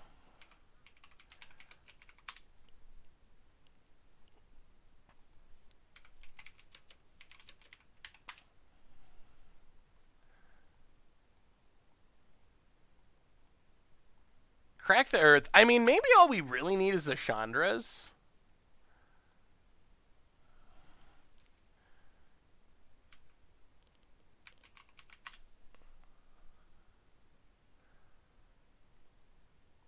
Like, maybe Chandra's enough. Maybe Chandra just gives us that card advantage. Maybe we go down Rekindling Phoenixes.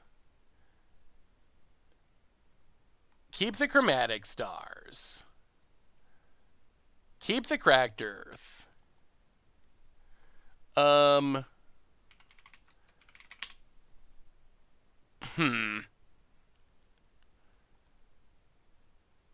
mean, this might be fine. We don't want to spend forever rebuilding the deck on stream when we could be playing Magic and mana tithing people.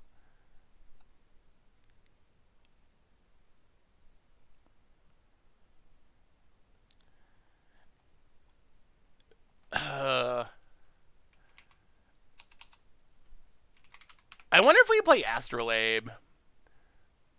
Astrolabe is better with Cracked Earth, right? And we can get rid of the Gargadons.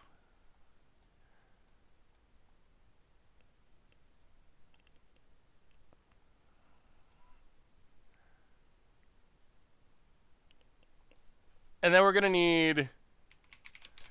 Then we're going to need fetch lands, but I think this is fine because I think we want Blood Moon in the sideboard. So we play Arid Mesa. We go down Inspiring Vantage.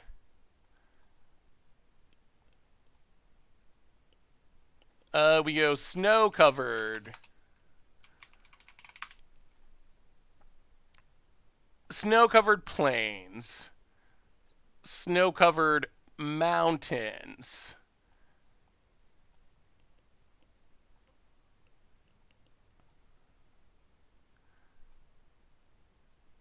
This gets a Plains. Cataracts goes with Golos.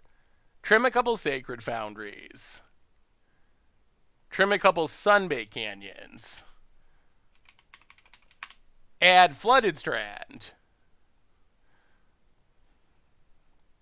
Fetch lands will also thin the deck. So Astrolabe Boombust. Chandra.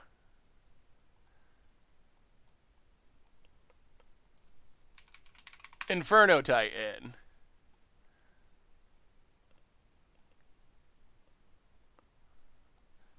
Are we making the deck... Are we making the deck worse or better? I'm not 100% sure. We are doing things. Is it improving it or not?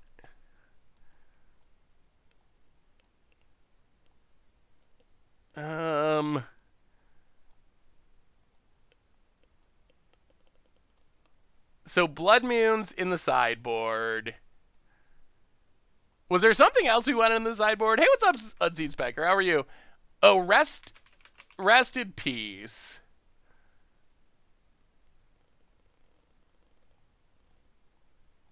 And Anger the Gods.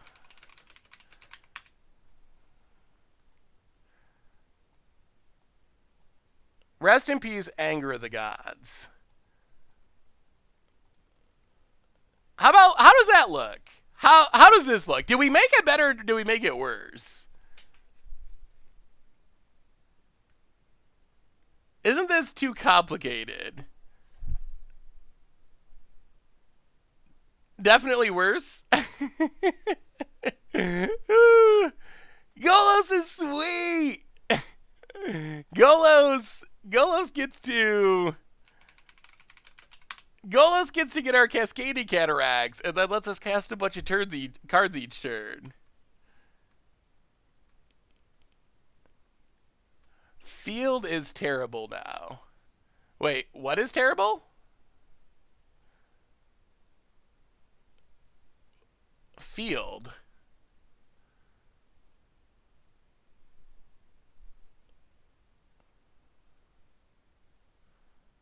Oh, Suppression Field. That's true. Maybe we just get rid of Suppression Field.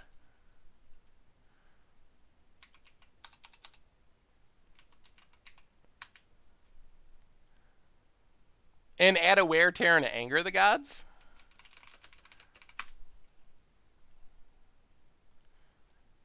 Alright, let's try it like this. Let's try it like this and see what happens. I gotta grab a couple of cards we're missing, which is Chandra. So what, alright, so I don't know if we improve the deck or not. It's tough, it is tough to say. Maybe. I like that we have more card draw. I like the idea of Golos. We didn't cut any land destruction, so we should still be able to make our opponents roughly as miserable as before. I mean, this might be an improvement. Go Naya Ponza with Mana Tithe. I mean, you could just, yeah, slot Mana Tithe into another deck. Nihiri Emrakul would be another option. Let's give it a shot. Let's give it a shot and see what happens. Still think Underworld Breach into Recast Cracker, sacrificing Breach would be a fun line. Ooh. That is a fun line. I wonder if we get enough cards in the graveyard to do it. You could crack Earth a lot of times. Oh, we might need more ways to fill the graveyard. I have never played Pokemon TCG. Wellspring over Star. So, okay, what we're trying to do with Star and Astrolabe is maximize the power of Cracker. So here's what we're trying to set up curve-wise is Crack Earth, we need a permanent to sack. We can't really do it on turn 1. So what this sets up is turn 1, here's the idea of the deck, and we'll see if this makes sense. But this is the idea. The idea is turn 1.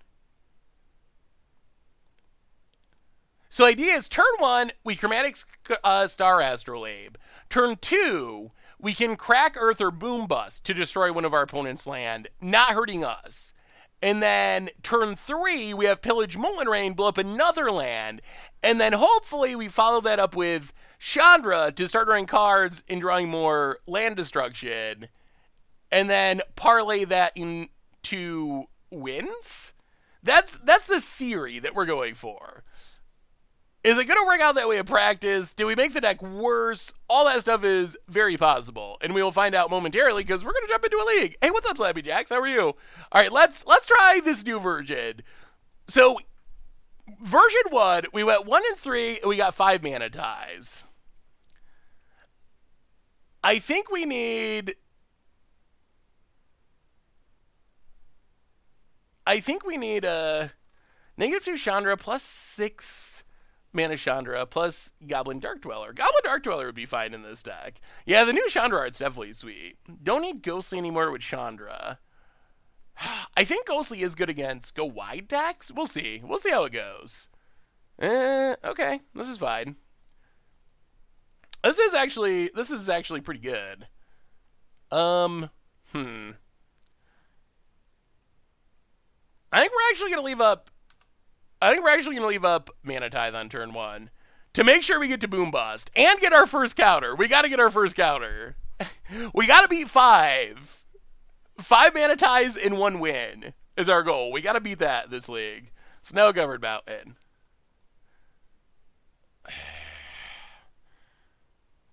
Yeah. All right. Not the most exciting Mana Tithe, but we'll take it.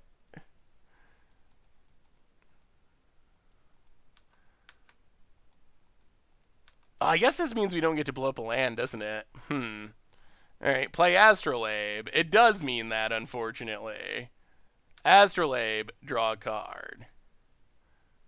Flagstones, Chromatic Star. Pass the turn. Mana Tithe Part 2. I will reset stuff. 1 Mana Tithe so far. Opponent cracks.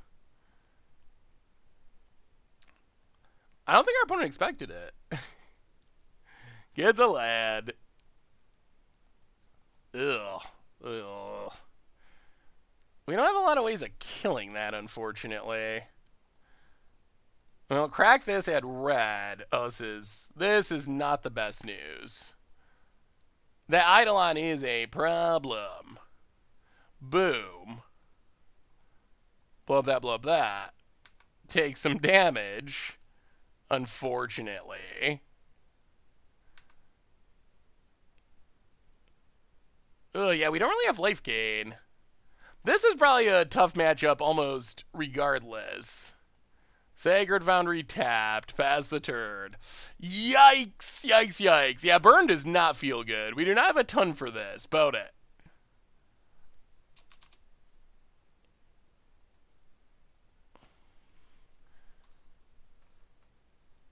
Yeah, we can boom bust the Arid Mesa and then try to get down Ghostly Prison and hope our opponent doesn't draw lands. We do have 1 Lightning Helix. If we can get rid of this Eidolon, that would be helpful. Opponent. Oh, they have a land. Ugh, okay. Sacred Foundry, that's bad news. Yeah, we are going to have to draw the Lightning Helix very quickly. Boot it. Lightning Helix. Sure. Down to 12. Untap.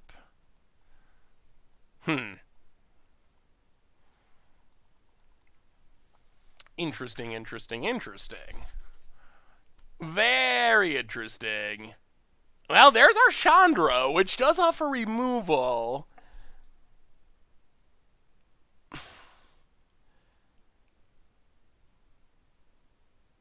I guess that's what we gotta do? Alright, Aaron Mesa, crack it. Down to 11. We did want to keep the fetch land for Boombus, but grab a Snow-Covered Mountain, run out Chandra. Kill Eidolon. Well, that was a good draw. That is a good draw. Chandra, our new addition, may be paying off. Yeah, we gotta get rid of the Eidolon. We can't just keep taking 2 every time he casts a spell. That's gonna kill us very quickly.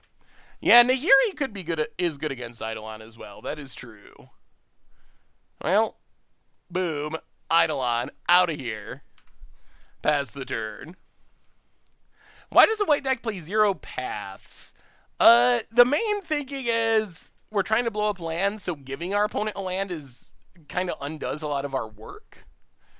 But maybe it's a necessary evil in some number to kill bigger creatures. Alright, so there's a Goblin Guide. Gonna kill Chandra. Wow, not... Okay, we get a land. Not going to kill Chandra. Down to 9. Maybe our opponent has light up the stage? Skewer, down to 6. Well, okay. Take up for mana.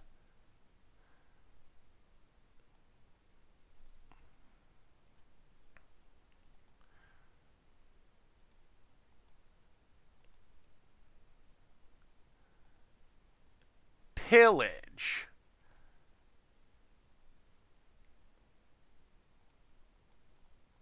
Ghostly Prison. Okay. I mean, we're staying alive. We're going to need some life gain, but... Sunbait Canyon, go. Yeah, Ouse could be good. Hey, Sad, bro. Thanks for hanging out. We'll be back tomorrow night with some more fun.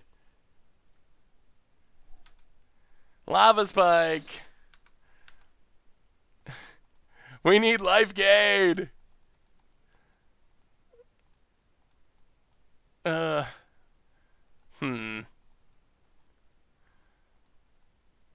take up Shatter for a card. We need that one Lightning Helix. Okay. Molten Rain the Mountain. Chromatic Star. We could even use a Mana Tithe to protect our face. We're 1 bolt away from dead. No land, no land, no land, no land. Okay, opponent passing. We untap. Astrolabe. Well, play Astrolabe, draw a card. Come on, Lightning Helix. Come on, Lightning Helix. Cascading Cataracts. Ugh. Crack Chromatic Star. Draw a card. Crack Sunbake Canyon. Draw a card.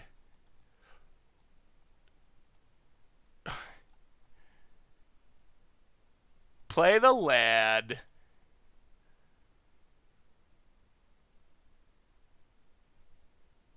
Take up Chandra. Crack the earth. I mean, we got our opponent to no permanence. The problem is if they draw a single land, we're probably going to die. Okay, pass the turn. No lands, no lands, no lands. No lands, no bolts. Okay. We get another shot. Opponent passes. Cascading Cataracts. Take up Chandra. No. We will not be Molten Raining. Ghostly Prison. Cataracts. No lands. No lands. No lands. We need a Mana Tithe so much. Oh! Okay, dodging. Dodging. Opponent passes. Chromatic Star. Tick up Chandra. Oh, don't hit Mana Tithe here. Crack the earth. Play Chromatic Star. No land! No land! No land! Hold! If they draw the land and hit a bolt and we flip into... Oh! Okay! And we flip into... Oh man, Mana Tithe wins us this game if we can find it. Pillage. Take up Chandra. Oh.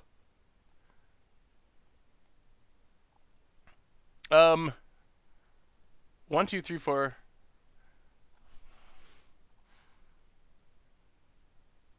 I don't know if we even cast it.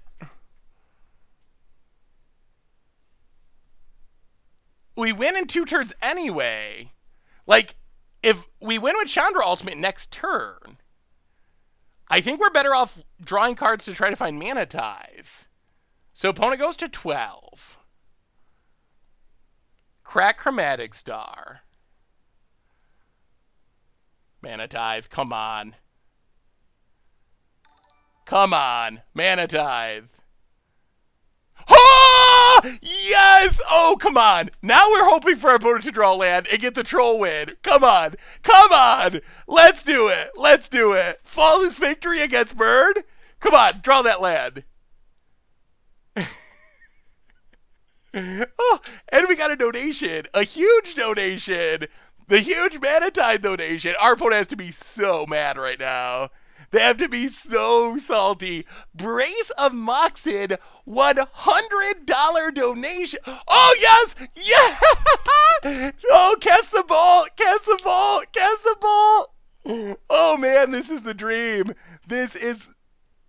Oh. Okay, I guess we don't even cast it. Okay, sure. That's all you got? You got 6 cards in hand and it's Goblin Guide? Opponent! Come on now. Well, okay. Well, Chandra. Emblem Chandra. Crack the Earth. 5U.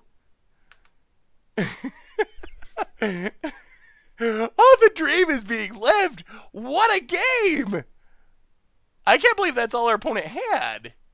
And then, I know what we do. I know what we do.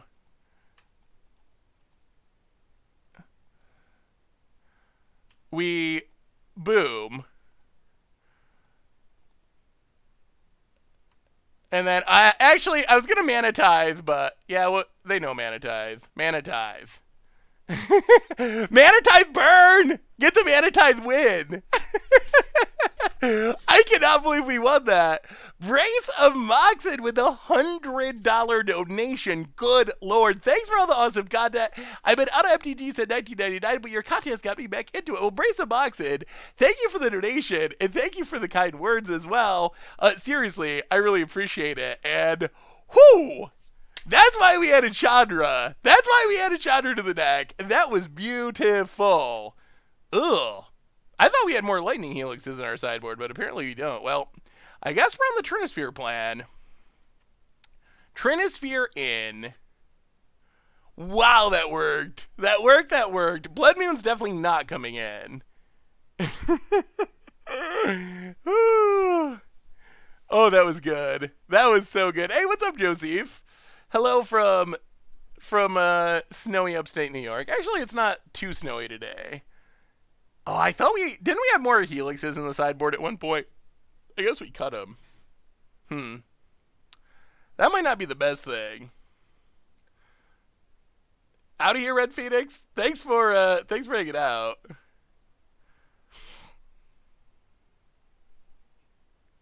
Yeah, I thought we had like 2 more, but we must have cut them at the last minute during deck building.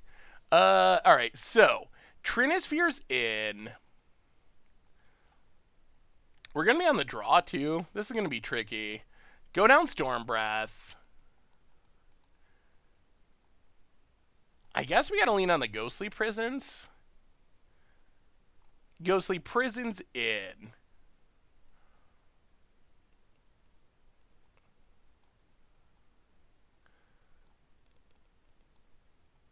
Trim a little bit of land destruction. I mean, I think our best way of winning is honestly just trying to lock our opponent under Trinisphere. All right, here we go. Yeah, no ley lines either. We just built this deck on stream, so there might be some stuff that we could still use. Well, all right. Opponent's money. We'll keep this. We got a mana Tithe, and then we have our boom. Yeah. I would side out the prisons. OP seems likely to set out creatures. Yeah, that might be true. Well, are they? If they set out the creatures, we'll take them out for game 3. Yeah, I kind of regret cutting those those helixes from the sideboard. Those would have been helpful. Opponent, Sacred Foundry. Tapped. Interesting. Well, Sunbait Canyon. Go. Do we get a mana Tithe counter for that or not? I don't know if that actually counts or not. We did cast it. So our opponent gonna... Nope. Nope, they are not. I was going to ask if they were going to play around mana Tithe. Well, we get a counter for that. Got him. Number 2 of the match. Opponent passes. Well, play Flagstrodes. Boom. You and you. Get a land.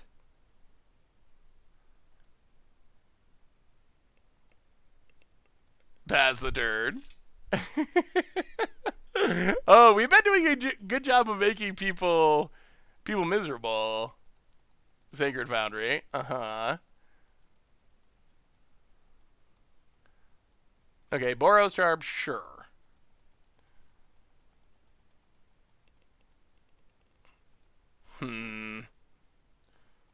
Well, Aaron Mesa, crack it. We are hurting ourselves a lot with this mana base. Snow-covered mountain. Blow up a land. Pass the turn. Yeah, we got a basic now in case we Astrolabe. Boat it. Ugh, keeps her on lands. Bolts us to 9. Ugh.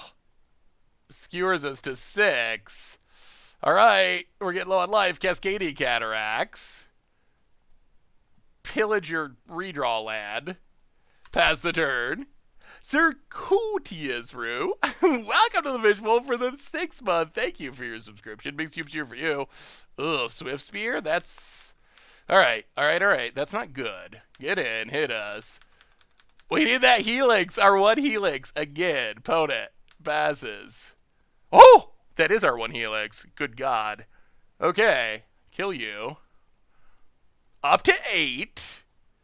Pass the turn. Are we going to win this? It seems possible. Opponent. Untaps. Alright. Riftbolt suspended. Well... Crack Sunbait Canyon. Draw a card. Alright, Astrolab's a redraw. Untap.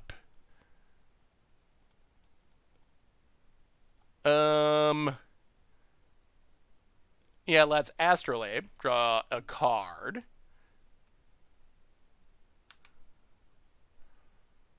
Ghostly Prison's not bad. Blow up the land. Cascading Cataracts. Go. So we're dropping to 5. But opponents back out of lands. Okay. We need a Chandra. We need a Golos. We need something like that. Hey, what's up, Jaguar? Welcome back. Good to see ya. Opponent hits us. Ooh, Thoughts of Ruin could be interesting. Opponent passing. Okay, we gotta save that. So 1, 2... Actually, let's just draw... Let's draw right now. Sunbait Canyon. Draw a card. Play Ghostly Prison. Yeah, maybe we want Leyline in the sideboard. Leyline would be very helpful against Bird. Pass the turn. Yeah, I think Leyline could be good. Opponent, passing. Golos, Chandra. Flagstones. Go. They're going to draw land eventually. Opponent. Not yet. Passes. No, there's Chandra. Play Chandra.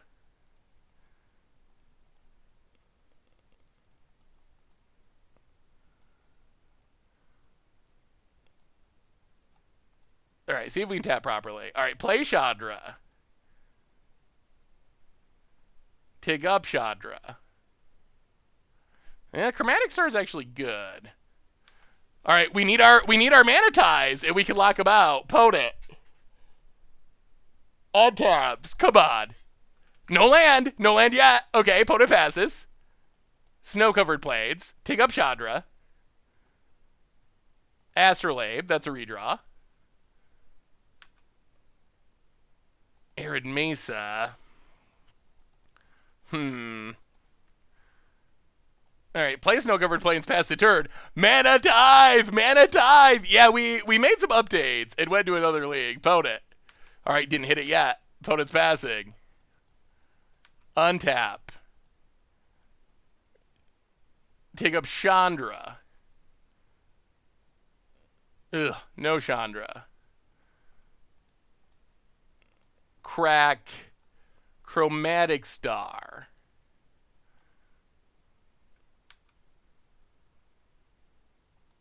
Arid Mesa. Well, I think our chances are decent. Pass the turn. Potent. Untaps. Our opponent's got to be so upset. Okay, they draw the land. Goblet Guide. So this is going to keep our opponent alive? But, or not. That was an odd choice. Our opponent might be on tilt mode. Chromatic Star. 5U.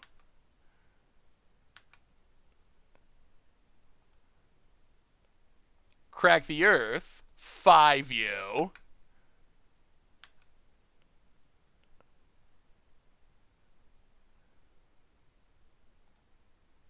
Draw a card. And, yeah, I mean, we can win in any number of ways, but I guess we go Flawless Victory-ish. Molten Rain 5U? Wow! Taking out Bird! Taking out Bird! Taking out Bird!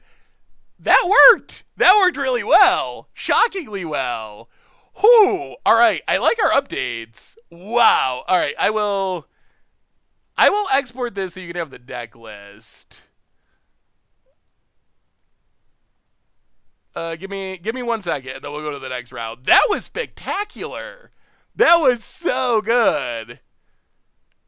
I think, oh, yeah, you're right. Because technically, it seems like you can't attack Planeswalkers with Ghostly Prison, but you actually can. It just, because it's an old card, it actually doesn't stop you from attacking Planeswalkers. So our opponent could have attacked Chandra there. They just might not have realized it. It is somewhat counterintuitive.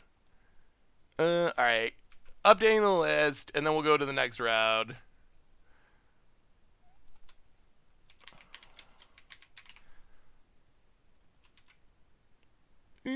One second. Oh, that went really well, though. That went, like, surprisingly, shockingly well. Burn feels like it should be a tough matchup, but we essentially just locked our opponent out of the game. Alright, so list updating. Goldfish down. There we go. And deck list. There you go. Deck list has officially been updated. And yeah, I can set it as the current one for the overlay too. Not bad, not bad. So, Ghostly Prison is weird. Ghostly Prison prevents the attack at our face, but it doesn't actually prevent the attack. I think we actually keep this. It doesn't actually prevent our opponent from attacking a Planeswalker. It just keeps them from attacking our face. Gotta go. Super glad stuck out for the beautiful match. Hey, see ya, Team Enigma. Thanks for hanging out this fine afternoon. We'll be back tomorrow night for some more fun. Alright, Flooded Strad, crack it. Yeah, Xenon seems fine. Hopefully we have some land destruction along the way, but our mana's good. Boom Bust would be good. Crack Earth would be good. Snow-covered mountain, not as good. Misty Rainforest, opponent cracks it. Yeah, Chandra's definitely good. Astrolabe for our opponent. Alright, land destruction, off the top. Ugh. Alright, well, Sacred Foundry, go. Yeah, that's some snow mana. What about Chain to the Rocks on Thin Ice? Yeah, could consider them. Well, I guess this would have been better last turn, but Tribal up a land. One turn too late with the boom. Potentially allowing our opponent to get their counter online, unfortunately. I noticed lots of Ponza, Boros, and Gruul. Also lots of Amulet Titan. Makes my Boggles sad. Need to think the deck can beat them. Dredge, though. Ugh, Mana Leak. Alright. Ugh. Yeah, we needed our land destruction one turn earlier. Would have been a big deal. Snow-covered island. Uro. Good golly. Alright. Uro, opponent gets a land. Well, play the land, play Chandra. I'm gonna see old school Titan versus new school Titan, potentially.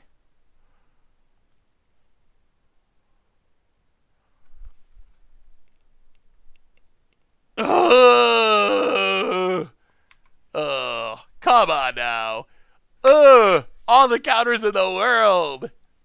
Well, at least we made our opponent pitch their J's. Opponent untaps. Flooded Strad. Cracks Flooded Strad. Can get back Uro. Ugh. Mystic Sanctuary. Gets back Force of Negation. Ugh. I kind of feel like Mystic Sanctuary was... Alright. Sure. Sure. On to the next one.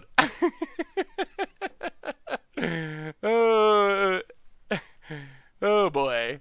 Oh boy. Oh boy. Oh boy. That was less fun. Well, Blood Moon's in. Mystic Sanctuary kind of feels like a mistake card to me. I kind of feel like it's at least right on the edge of being a mistake card.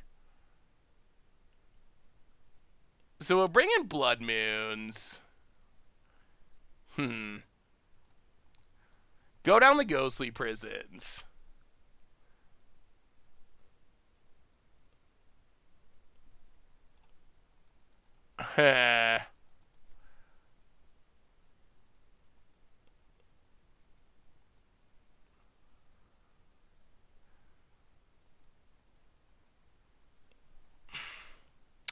They do have Astrolabe. We can't blow up Astrolabe.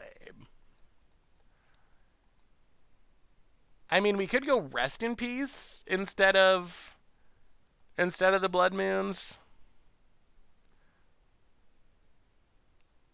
They do have a lot of color requirements, though. And Mystic Sanctuary is very annoying.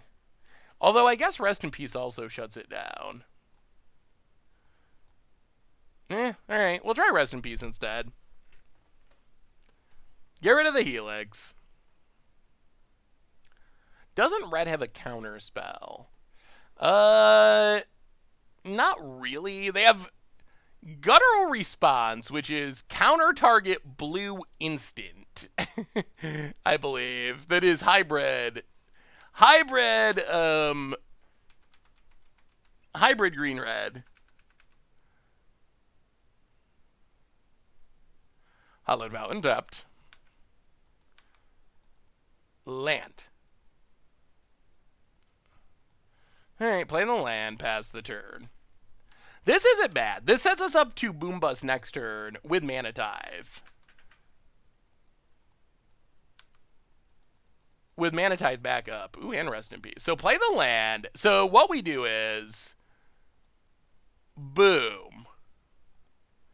Fetch land, Hollowed Fountain. Crack our fetch land.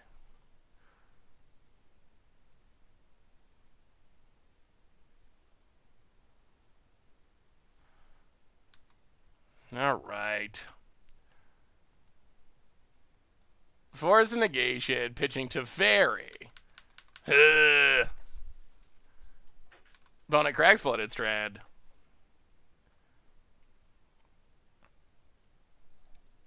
Snow-covered island untaps. Mage's Contest. Oh, there's some in like Legacy. Pyroblast, for example.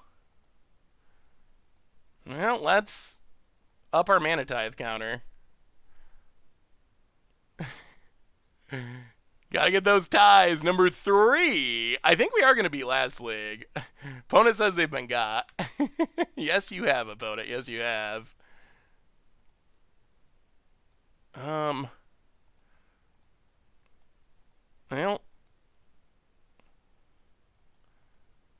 Blubberland. Pass the turn. Misty Rainforest. Opponent passes.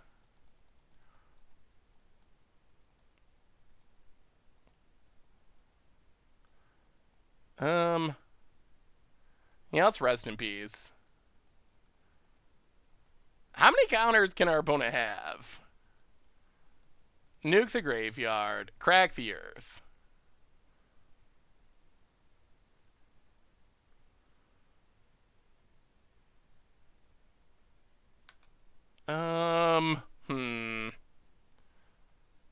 Alright, to the bottom, I guess. Does this mean we're gonna get Jaced and just lose anyway? That was not bad.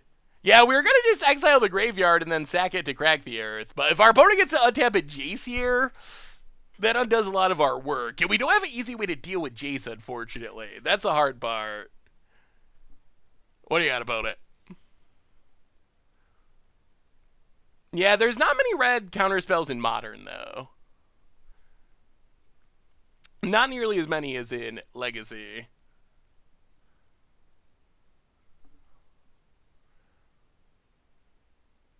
What is our opponent thinking about? Yeah, guttural response could be good if it was a little less narrow. That's the biggest issue. Guttural response to the board is a backup Mana Tithe. Maybe it's just so narrow. It like specifically only gets blue instants, which that means it Mana Tithe is nice because it hits anything really. Hey, what's up, Mr. Paladin? How are you this afternoon?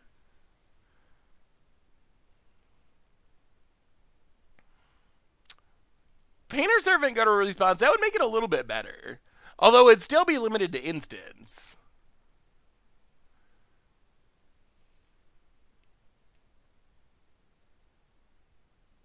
Yeah, Guttural response is basically counter target counter. A little bit more flexible than that, but not much. Alright, opponent untaps. Field of Ruin. Well, no Jace at least. Well, let's go back to attempting to destroy lands.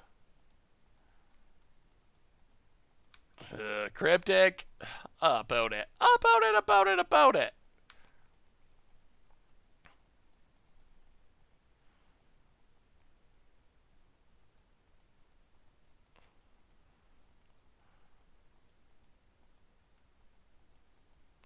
Ugh. Yeah, alright. Well, Arid Mesa go. Ooh, we're trying. We're fighting. About it. Oh, Dash Hopes is just so bad. The problem is 5 life is just not enough. If it was like 19 life, then it might do something. Ugh. Oh, boy. Alright. Ain't alright. Well,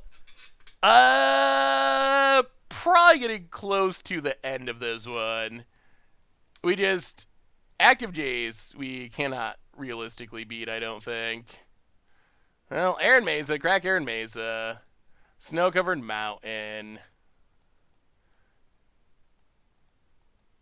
Play a Golos.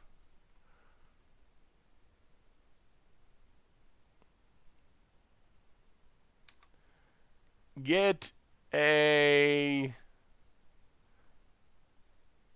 Yeah, I guess Sunbait Canyon. Pass the turn.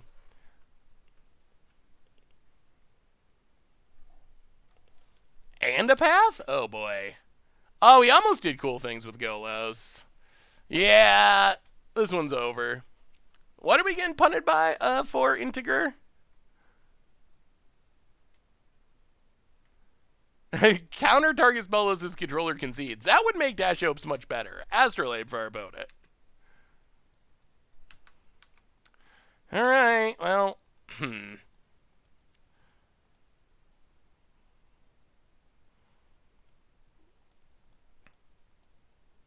Molten Rain, a land, I guess.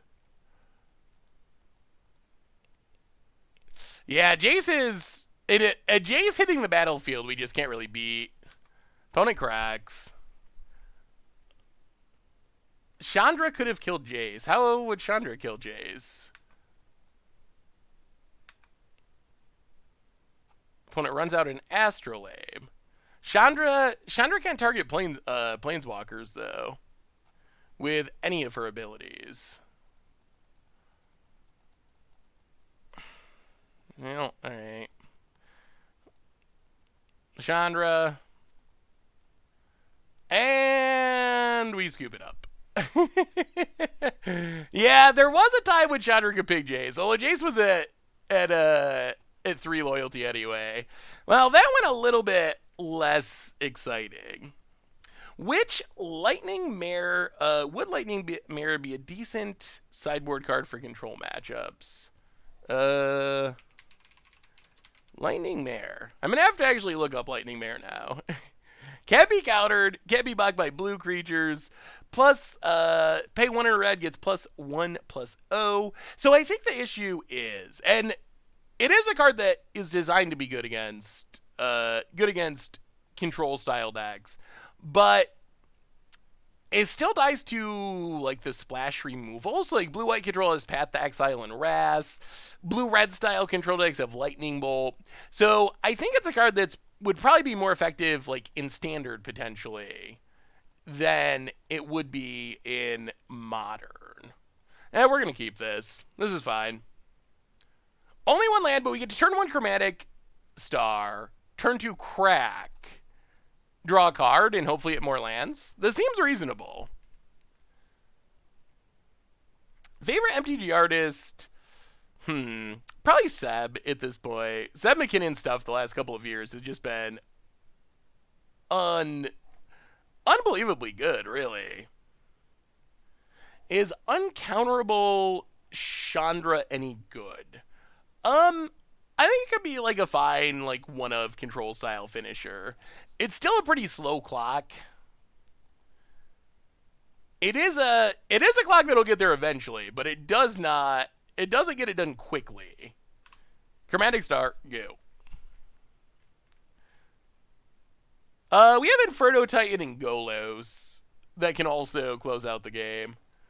Teleria West. Alright. Hopefully we hit a land. Alright, that's a land. So we will crack the earth.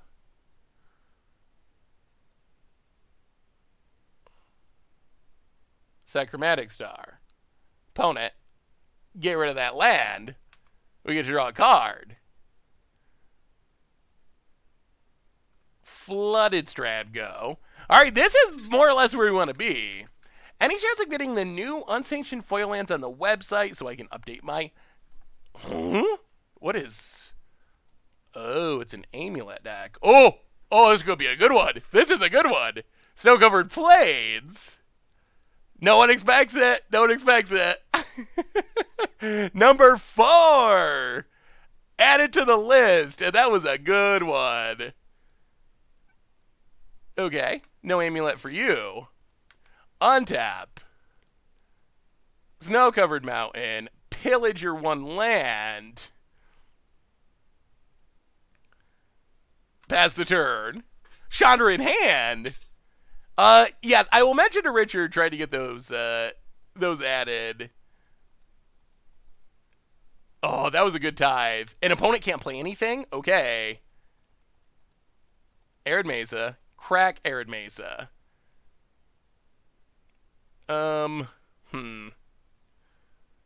Snow-covered mountain. Chandra.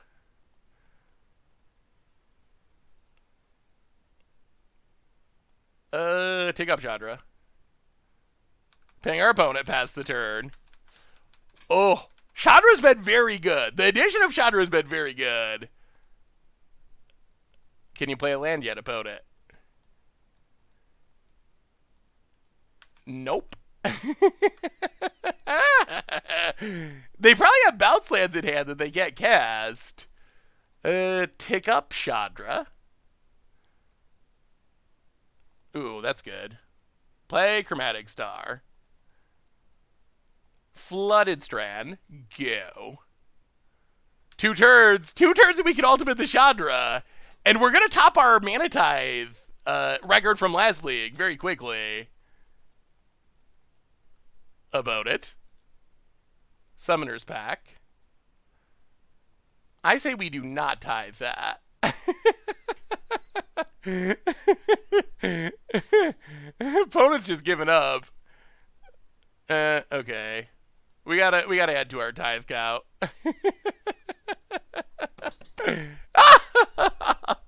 Okay.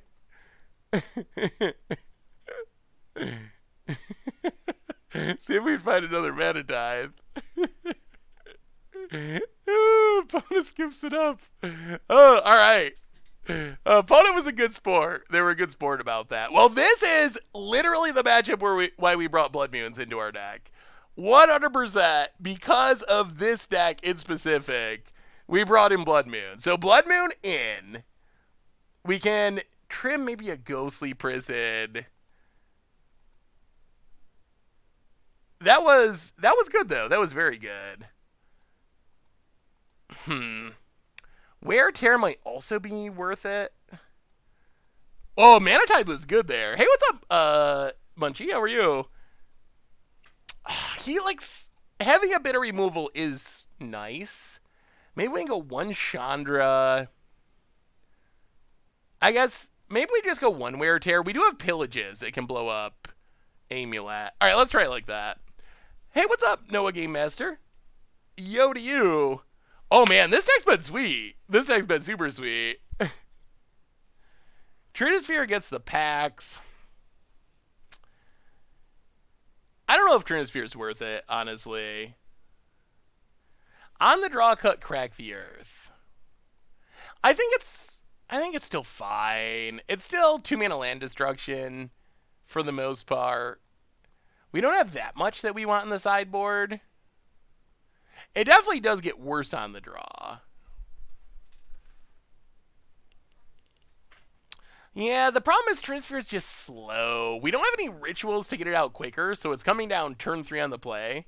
Is this against the odds? I mean, technically, no, but it is against the odds-esque.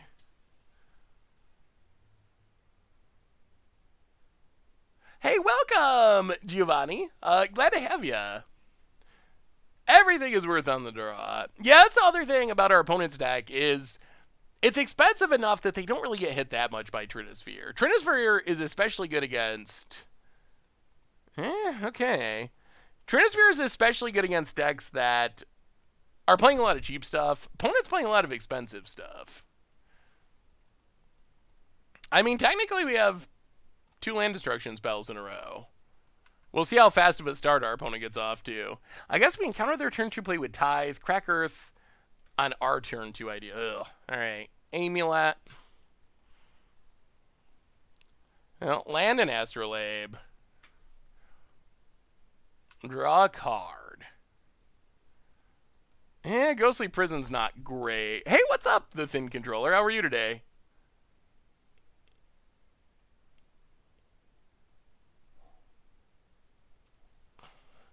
Teleria West, gonna untap it.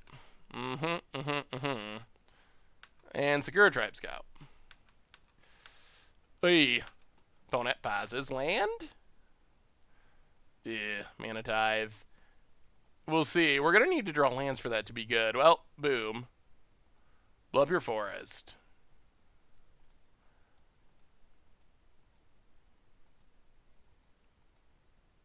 Pass the turn. Come on, lands. We need lands.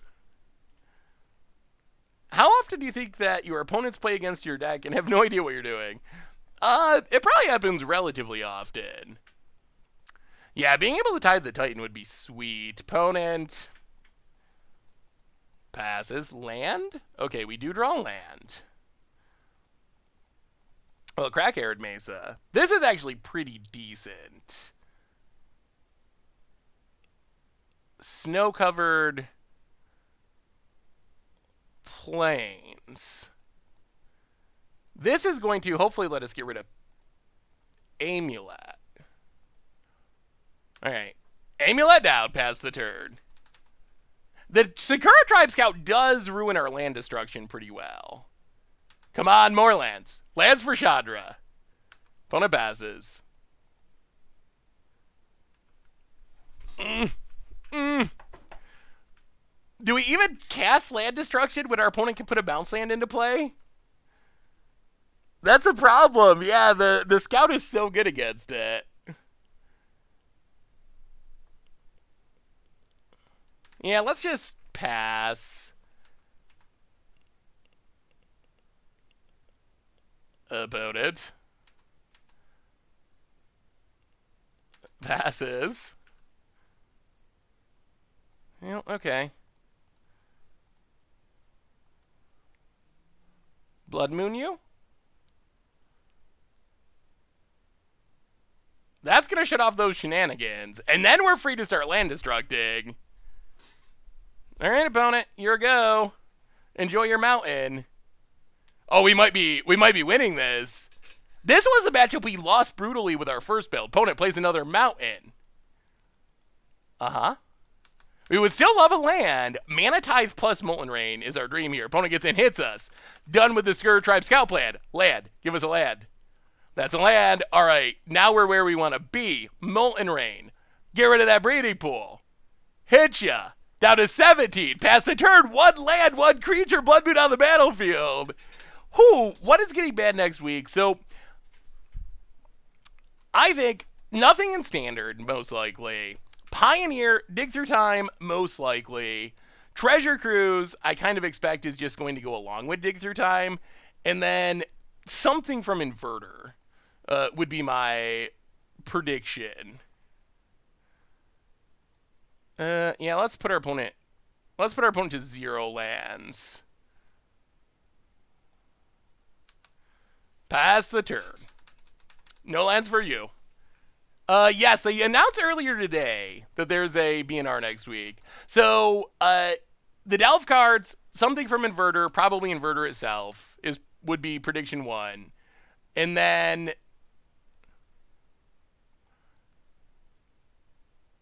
in Modern, alright, what's the worst they can do with 1 mana and a Blood Moon out? Not much. So we're not leaving up Mana Tithe, but let's close out this game, mercifully. Inverto Titan. Modern, Once Upon a Time, would be at the top of my watch list if something did get banned. And then Legacy, and Opponent scoops it up, and that was a good performance for our deck. We already got another win. We're still a Mana Tithe behind, but we're getting more wins with our updated build so far. I don't think it's going to be Mana Tithe. And then Underworld Breach is a popular pick for Legacy, which I haven't played much Legacy recently. I mean, it seems possible. Just built my Inverter deck. Ugh. Yeah, Inverter's just really good. And I think the problem with Inverter is it has proven itself to be very resilient. Wow, you think Underworld Breach in Modern? I think Underworld Breach could end up needing to be banned in Modern, but I don't really think it's super close to being banned yet. Like, the decks that have been good with it have only recently, like, posted finishes, so I wouldn't be surprised if it needed to happen eventually, but I don't think we're there yet. You did not miss Ponza. We're still Ponza-ing and Mana Tithing. Um, hmm. This hand's pretty slow. Nothing until turn 3. Let's mulligan. Well, alright. This hand is also fairly slow, but we will put... Yeah, I guess Inferno Titan to the bottom. Alright, opponent. What are you up to?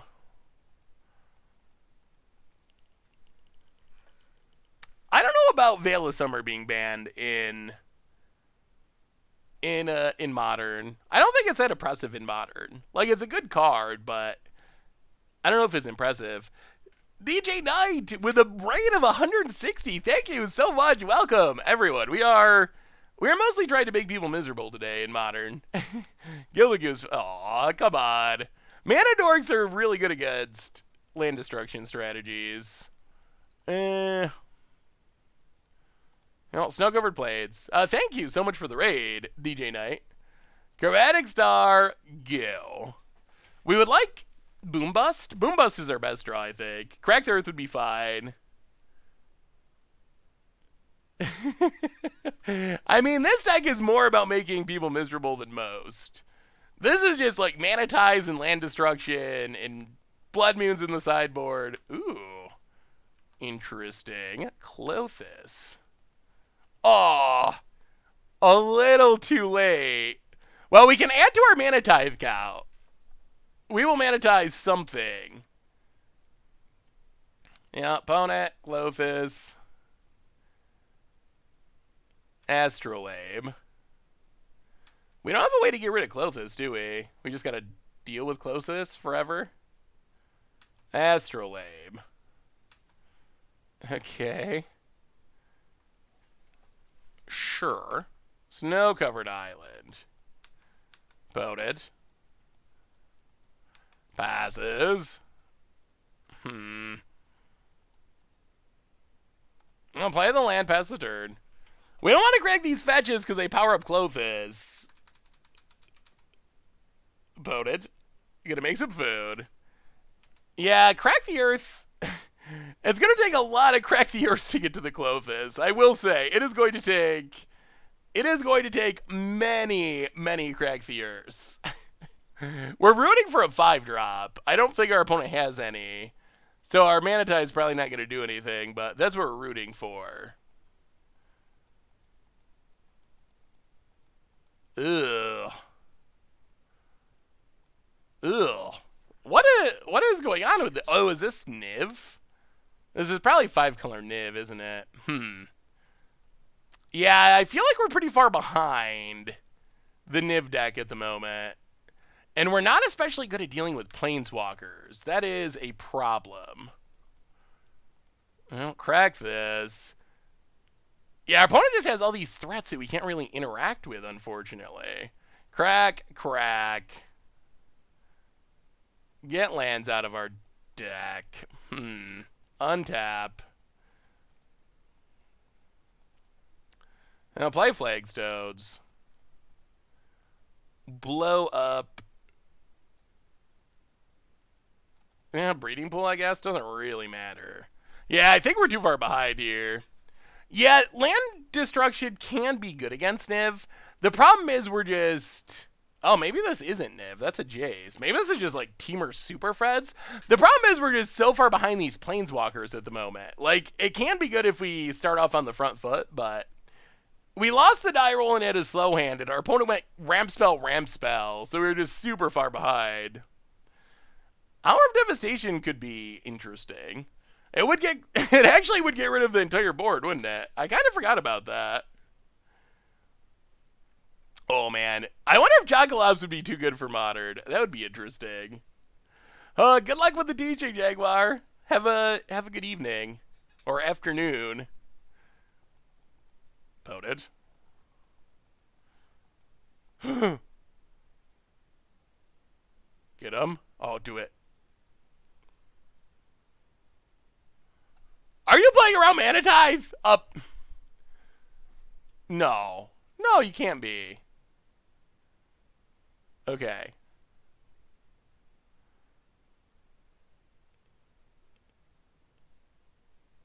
Uro?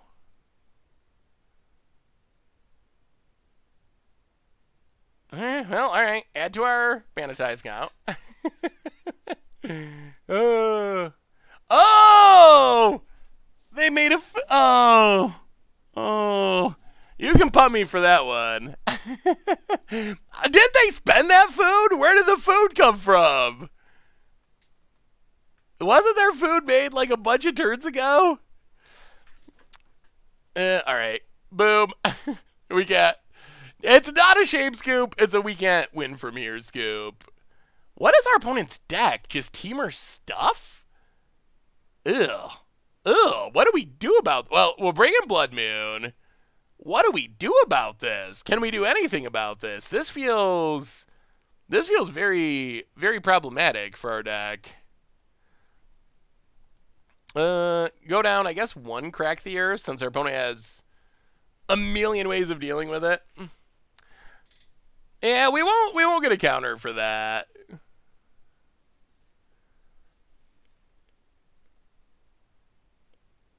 I mean, it seems like everything in our opponent's deck is 3 to 4 mana, so I don't think Trinisphere does a whole lot.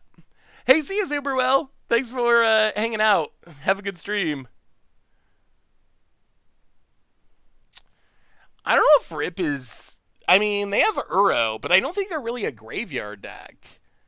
I'm not sure we can afford to spend Rest in Peace against our opponent's just like Super Friends pile.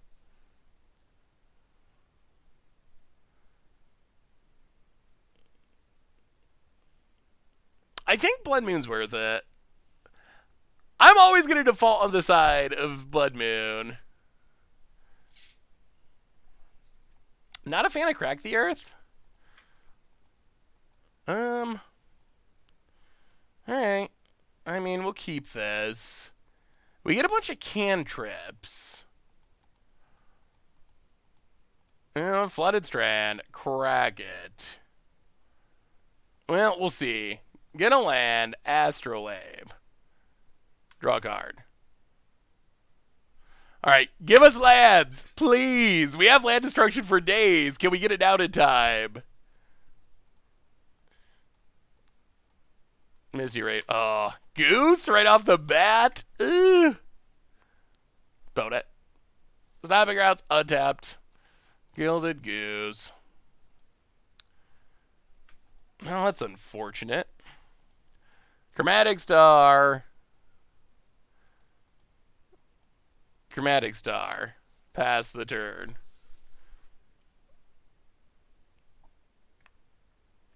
I imagine that Klothys is like a random one-of in their deck and not actually a big part of it. Yeah. Well, okay. If they're playing red at 6, I think we actually just concede here. We should have... I mean, if this is what our opponent's deck is doing, we need to have access to Rest in Peace. Red and 6 just literally undoes our entire hand. So we can't... There's no winning from here, unfortunately. Sack.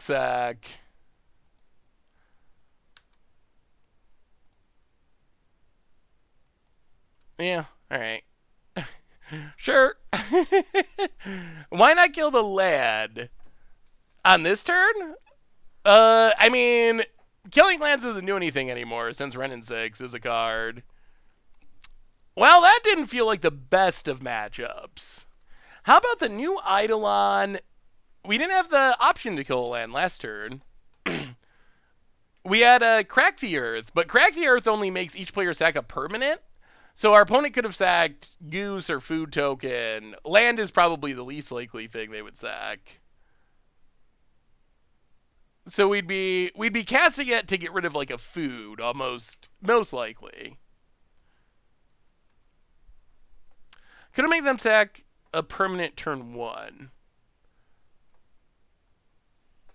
I mean, it equals a very temporary amount of mana. I don't think it's really worth it. Spending a mana to get rid of a food token, I don't think is worth the card or the effort. Okay. I mean, this is a fine land destruction hand. We're on the draw, unfortunately. Yeah, Ren at 6 is a card that's really good against what this deck has tried to do. Teamer 2019, that's probably a good name for it.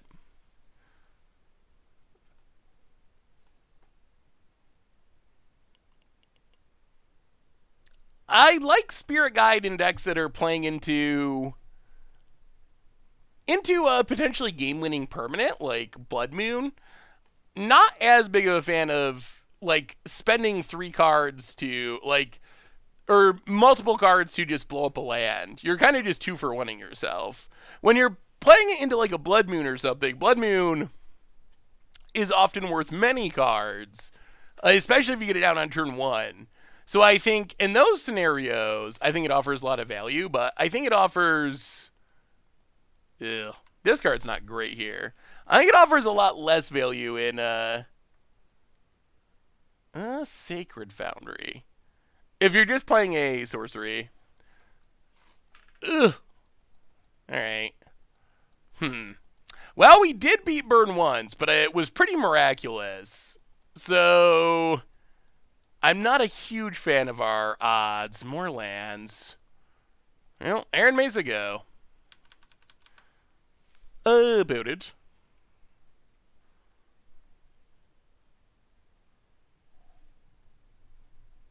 Burn twice, eh? Bone it. Combat. Gets in. Win the Swift Spear. Sure. Hits us. Looks like they got light up the stage and they're trying to... Wait. Okay, Lightning Bolt. Sure. Hits us. Grows the Swift Spear. Ooh. Well, okay, this gives us some chance. We will get a Sacred Foundry. Actually, let's just take a Mountain. Take a Mountain. Well, this gives us some chance if our opponent kept a one-lander. Would be nice to draw our Helix. Yeah, what are the chances we play? Oh, more lands. So many lands. Well, boom. You and you. Get a land. We are going to need to stop drawing lands, though. That is important. So get a land out of our deck past the turn.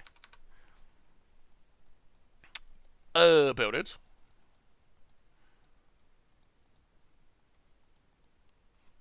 All right, no more lands. No. Oh, opponent draws a land. That's not great. Goes to combat. Yeah. Gets in, hits us. Another lightning bolt. Oh, what a top deck. What a top deck. Turn 1 crack would be a 1 for 2. Yeah, so Crack the Earth... Crack the Earth says each player sacks a permanent. So if we play Crack the Earth, we have to sack... We also have to sack a permanent. So... Ideally, we're trying to make Crack the Earth into a card that only hurts our opponent and does not hurt us. That's kind of the... Oh, that's a little awkward. That's kind of the goal of the deck, more or less.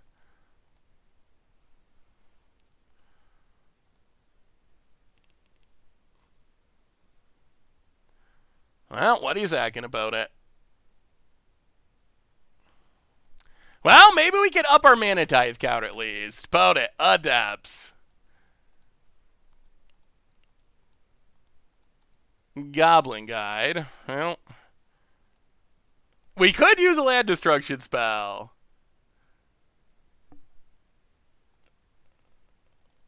Oh, you mean, I see what you're saying. Yeah, you're still kind of 2-for-1ing yourself. I don't think... Yeah, that's what I was trying to express before. I don't think it's worth it to 2-for-1 yourself, normally, to play a land destruction spell.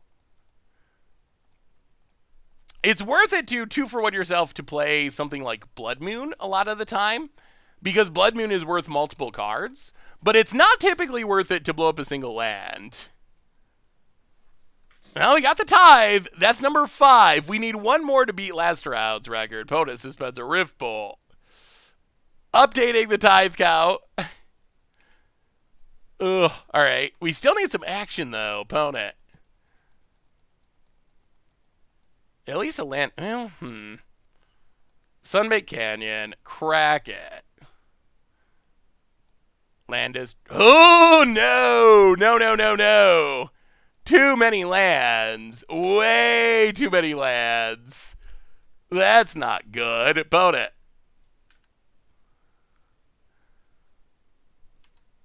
Down to 4.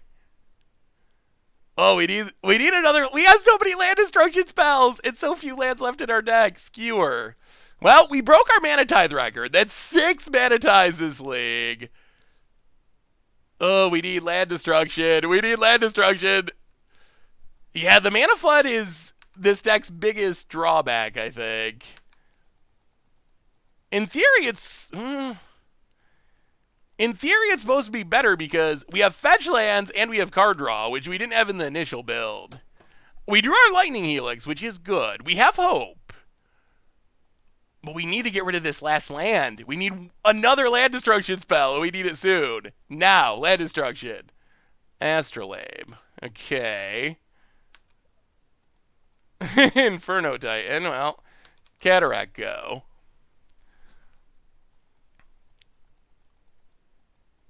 About it. Land. Well, Helix your face.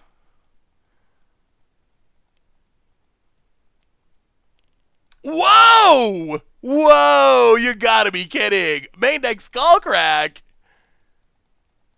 Oh, well. Yeah, that looks like Gabe. Holy Flood! So many lands. So many lands. Yeah, this is not good. We're never going to win with this amount of lands. Like, that's just not going to work. Ideally, yes, but because we got to tap out for Inferno Titan, we don't really have the opportunity to leave up Helix. Yeah, we've drawn infinite lands. Oh my god, we're going to win? Oh, okay. Alright, just kidding. On second thought, we go to combat. Attack our opponent. Wow, they have nothing? Yeah, kill that, hit you. And a post comes it up! Whoa! Oh my goodness. Because, well, we knew we had to tap out, so that was the reason. Whew. Whew. I can't believe maybe this deck is good against Bird. Really strangely. It does not feel like it should be good against Bird. But then, whenever we play against Bird, we actually beat Bird somehow, which is definitely the weirdest aspect of this deck, because it does not feel like it should be good against Bird. It feels like it should be really bad against Bird. But we'll take it. We're not going to complain. All right. Ooh, Titan with a win. And we might actually feed the kids with this deck. We got to win one of these last two, and we post the 3 and 2 with Mana Tithe. And then we got it. I don't really want to bring in the Angers. I feel like we have the Ghostly Prisons, which are good. And I don't know how many creatures are going to be left in our opponent's deck after sideboarding.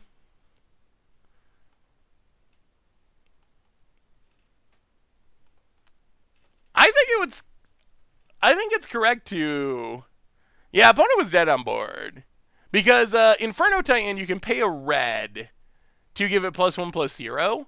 And we had Cascading Cataracts, so we could just make 5 red mana and pump it to 11 power.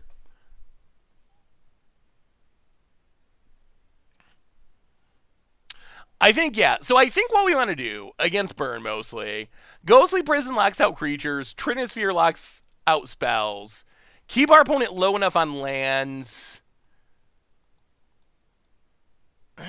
Okay. Keep our opponent low enough on lands that they can't kill us. This hand's actually kind of good. We'll see if it's fast enough, but Inspiring Advantage. Goblin Guide.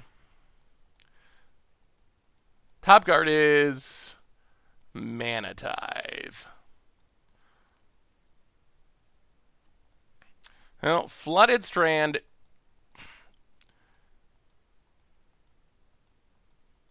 Go. Alright, opponent has a land. Oh, no. No, no, no, no. Oh, that's... Okay, this is bad. Alright, maybe if our opponent's leaving all their creatures in, then we actually probably do want Anger of the Gods. Alright. Well, this one might just be over before it started. I don't know. This might just be a weird draw for our opponent. Molten Rain. So we get to play Flagstones. Boom. Get a land. We're gonna need one of our Ghostly Prisons. Pass the turn.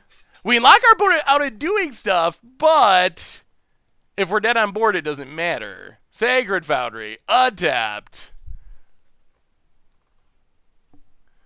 Boros Charm. Yeah. 6-2. Yeah, we're definitely dead. Definitely dead. Crack the Earth on top. Yeah, that does it. Well, that's a downside of what Bird can do with a really good draw being on the play. We're not going to live long enough for any of that to... We're not going to live long enough for any of that to come into play, unfortunately. Boy, the sideboarding here is tough. We can bring in a million Angers and then have them be complete dead cards. Ugh, it's risky. It's definitely risky. Ugh, alright. We'll bring them in. I'm not comfortable with this, though. Random Task! Welcome to the Fishbowl. Thank you so much for your subscription. Big soups cheer for our new subscriber. We're going to bring in these Angers and draw like 3 creature removal spells, and our opponent's just going to throw Burn at our face all game. Alright, this hand is reasonable. Not bad. Turn 2, blow up a land. Turn 3, Ghostly Prison. Turn 4, Chandra. This might do it. This might get us our winning record. Thank you so much for the sub, Random Task. Alright, here we go. Can we close it out with a 3-2? Yeah, I think Ghostly Prison is better than Anger for the most part. Eidolon of Rhetoric seems like a card that has missed a chance in the sideboard.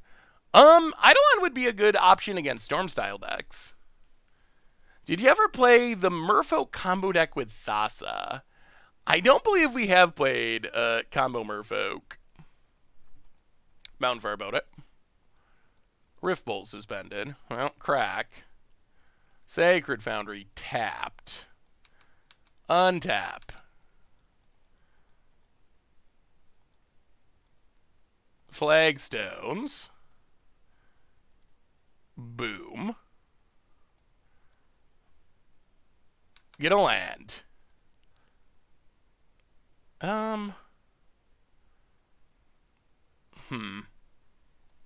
Yeah, we'll take the Snow-Covered Plains for Astrolabe. Pass the turn. Get Rift Bolted. Well, we got creatures covered. We got creatures covered. Will that be enough? Yeah, maybe we'll get a chance to try it sometime still. Opponent passes. Well, Cataracts. Play Ghostly Prison. Pass the turn. So creature is very much shut down. Opponent. Sunbay Canyon. Eidolon. Okay. Oh, Sunbay Canyon.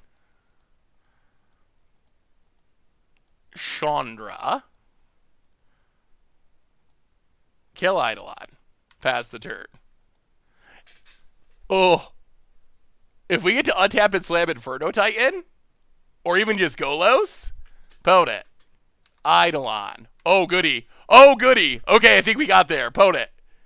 Molten Rain. Well, take up Chandra for mana.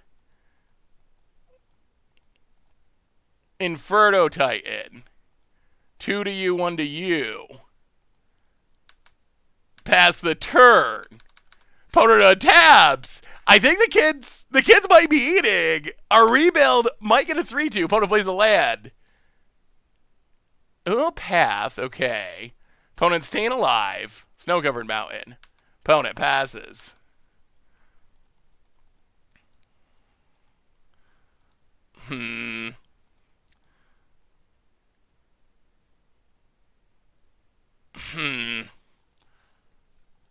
Take up Chandra.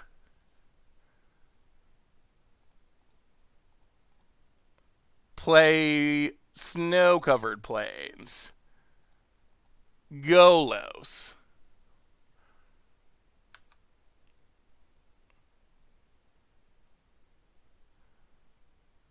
What? Ugh.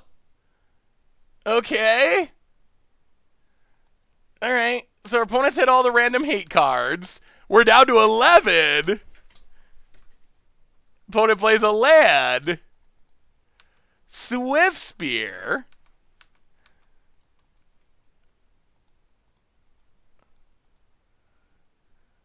Attacks us.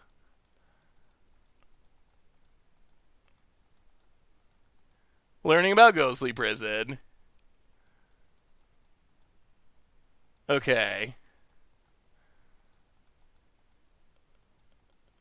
Hits us to 10. Ooh, that is a good draw. That is a very good draw. All right, how do we do this? We're at 10. Opponent's got 1 card in hand. Zasha, welcome to the Fishbowl. Thank you so much for your subscription. Big super cheer for you. Yeah, I don't know why they're playing. I don't know why they had smashed the smithereens in, but all right, how do we do this? We can blow up a land. All right, take up Chandra for mana.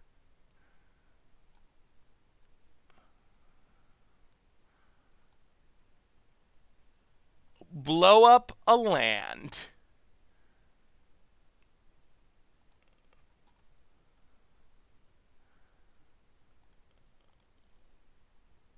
Draw a card.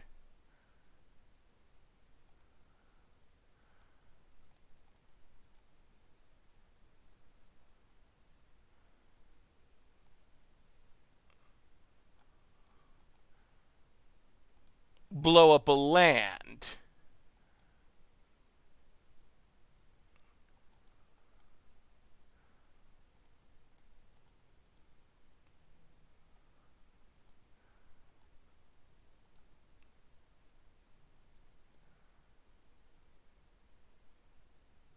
Helix. Kill Swift Spear. Pass the turn. Oh, all right. We want to get rid of their card draw, I think. Opponent's down to 1 card in hand. I think our opponent not being able to draw cards is really important. Opponent passing. Chandra ticks up.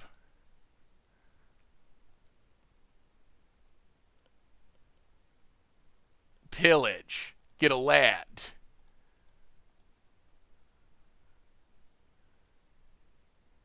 Opponent.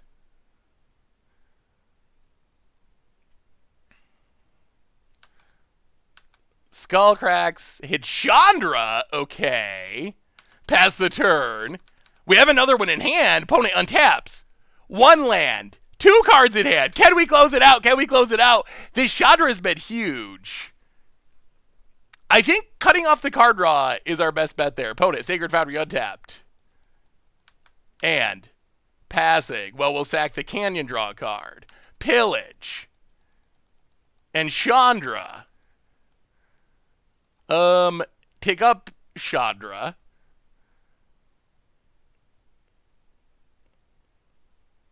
Opponent to 4.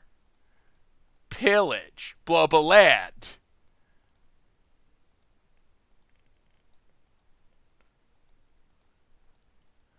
Two more Chandras. Two more Chandras. Vote it. Oh, not a Helix. Last card is... I think we're going to get a treasure chest out of this. Oh, Bora? Okay, Boros Charm Indestructible mode. Our opponent has made some very interesting choices. Opponent untaps. I mean, this should be game. Chandra is game, right? Opponent. Lava Spike. Alright, we need one more turn. Untap. Astrolabe, draw a card. I think we're going to get a winning record. Astrolabe, draw a card.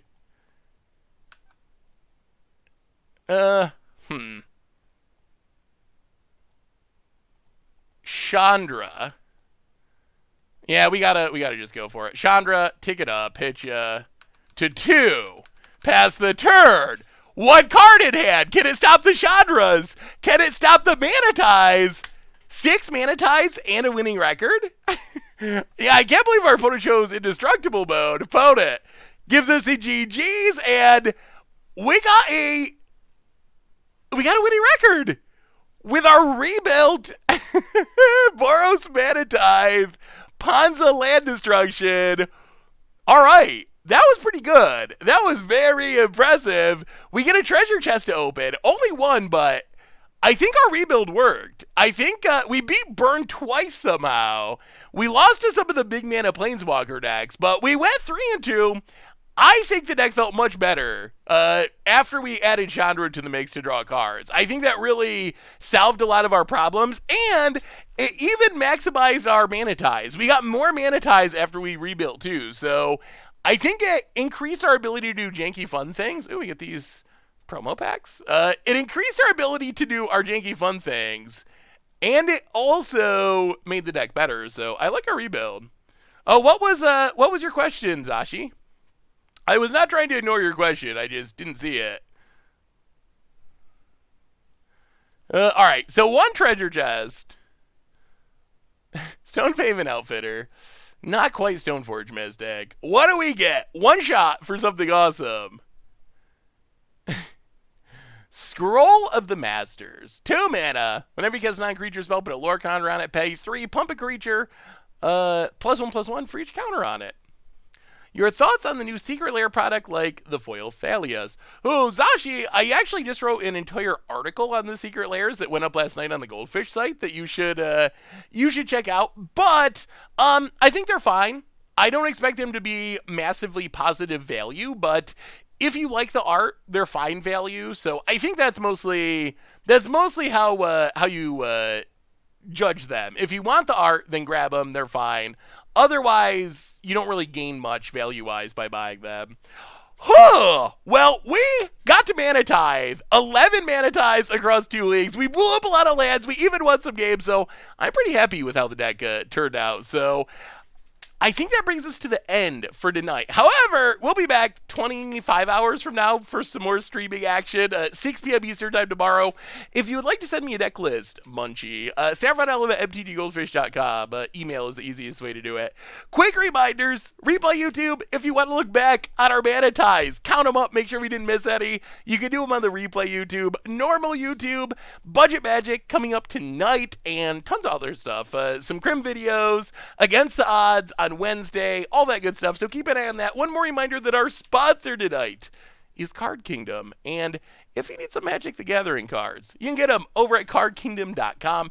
Even sell your cards to their buy list if you're interested. You can see some Secret Lairs there already on the buy list. And if you want, grab a sweet Scoop Soldier sticker. Just let them know you want one. They'll send you one for free. So thank you to them. Most importantly, thank you to all of you for hanging out, for having fun this Monday afternoon or evening in the EU. So we'll be back tomorrow, 25 hours from now. Until then, I love you all. Thanks so much for being awesome. Thanks for hanging out for the Manatize and Land Destruction. And yeah, see you tomorrow.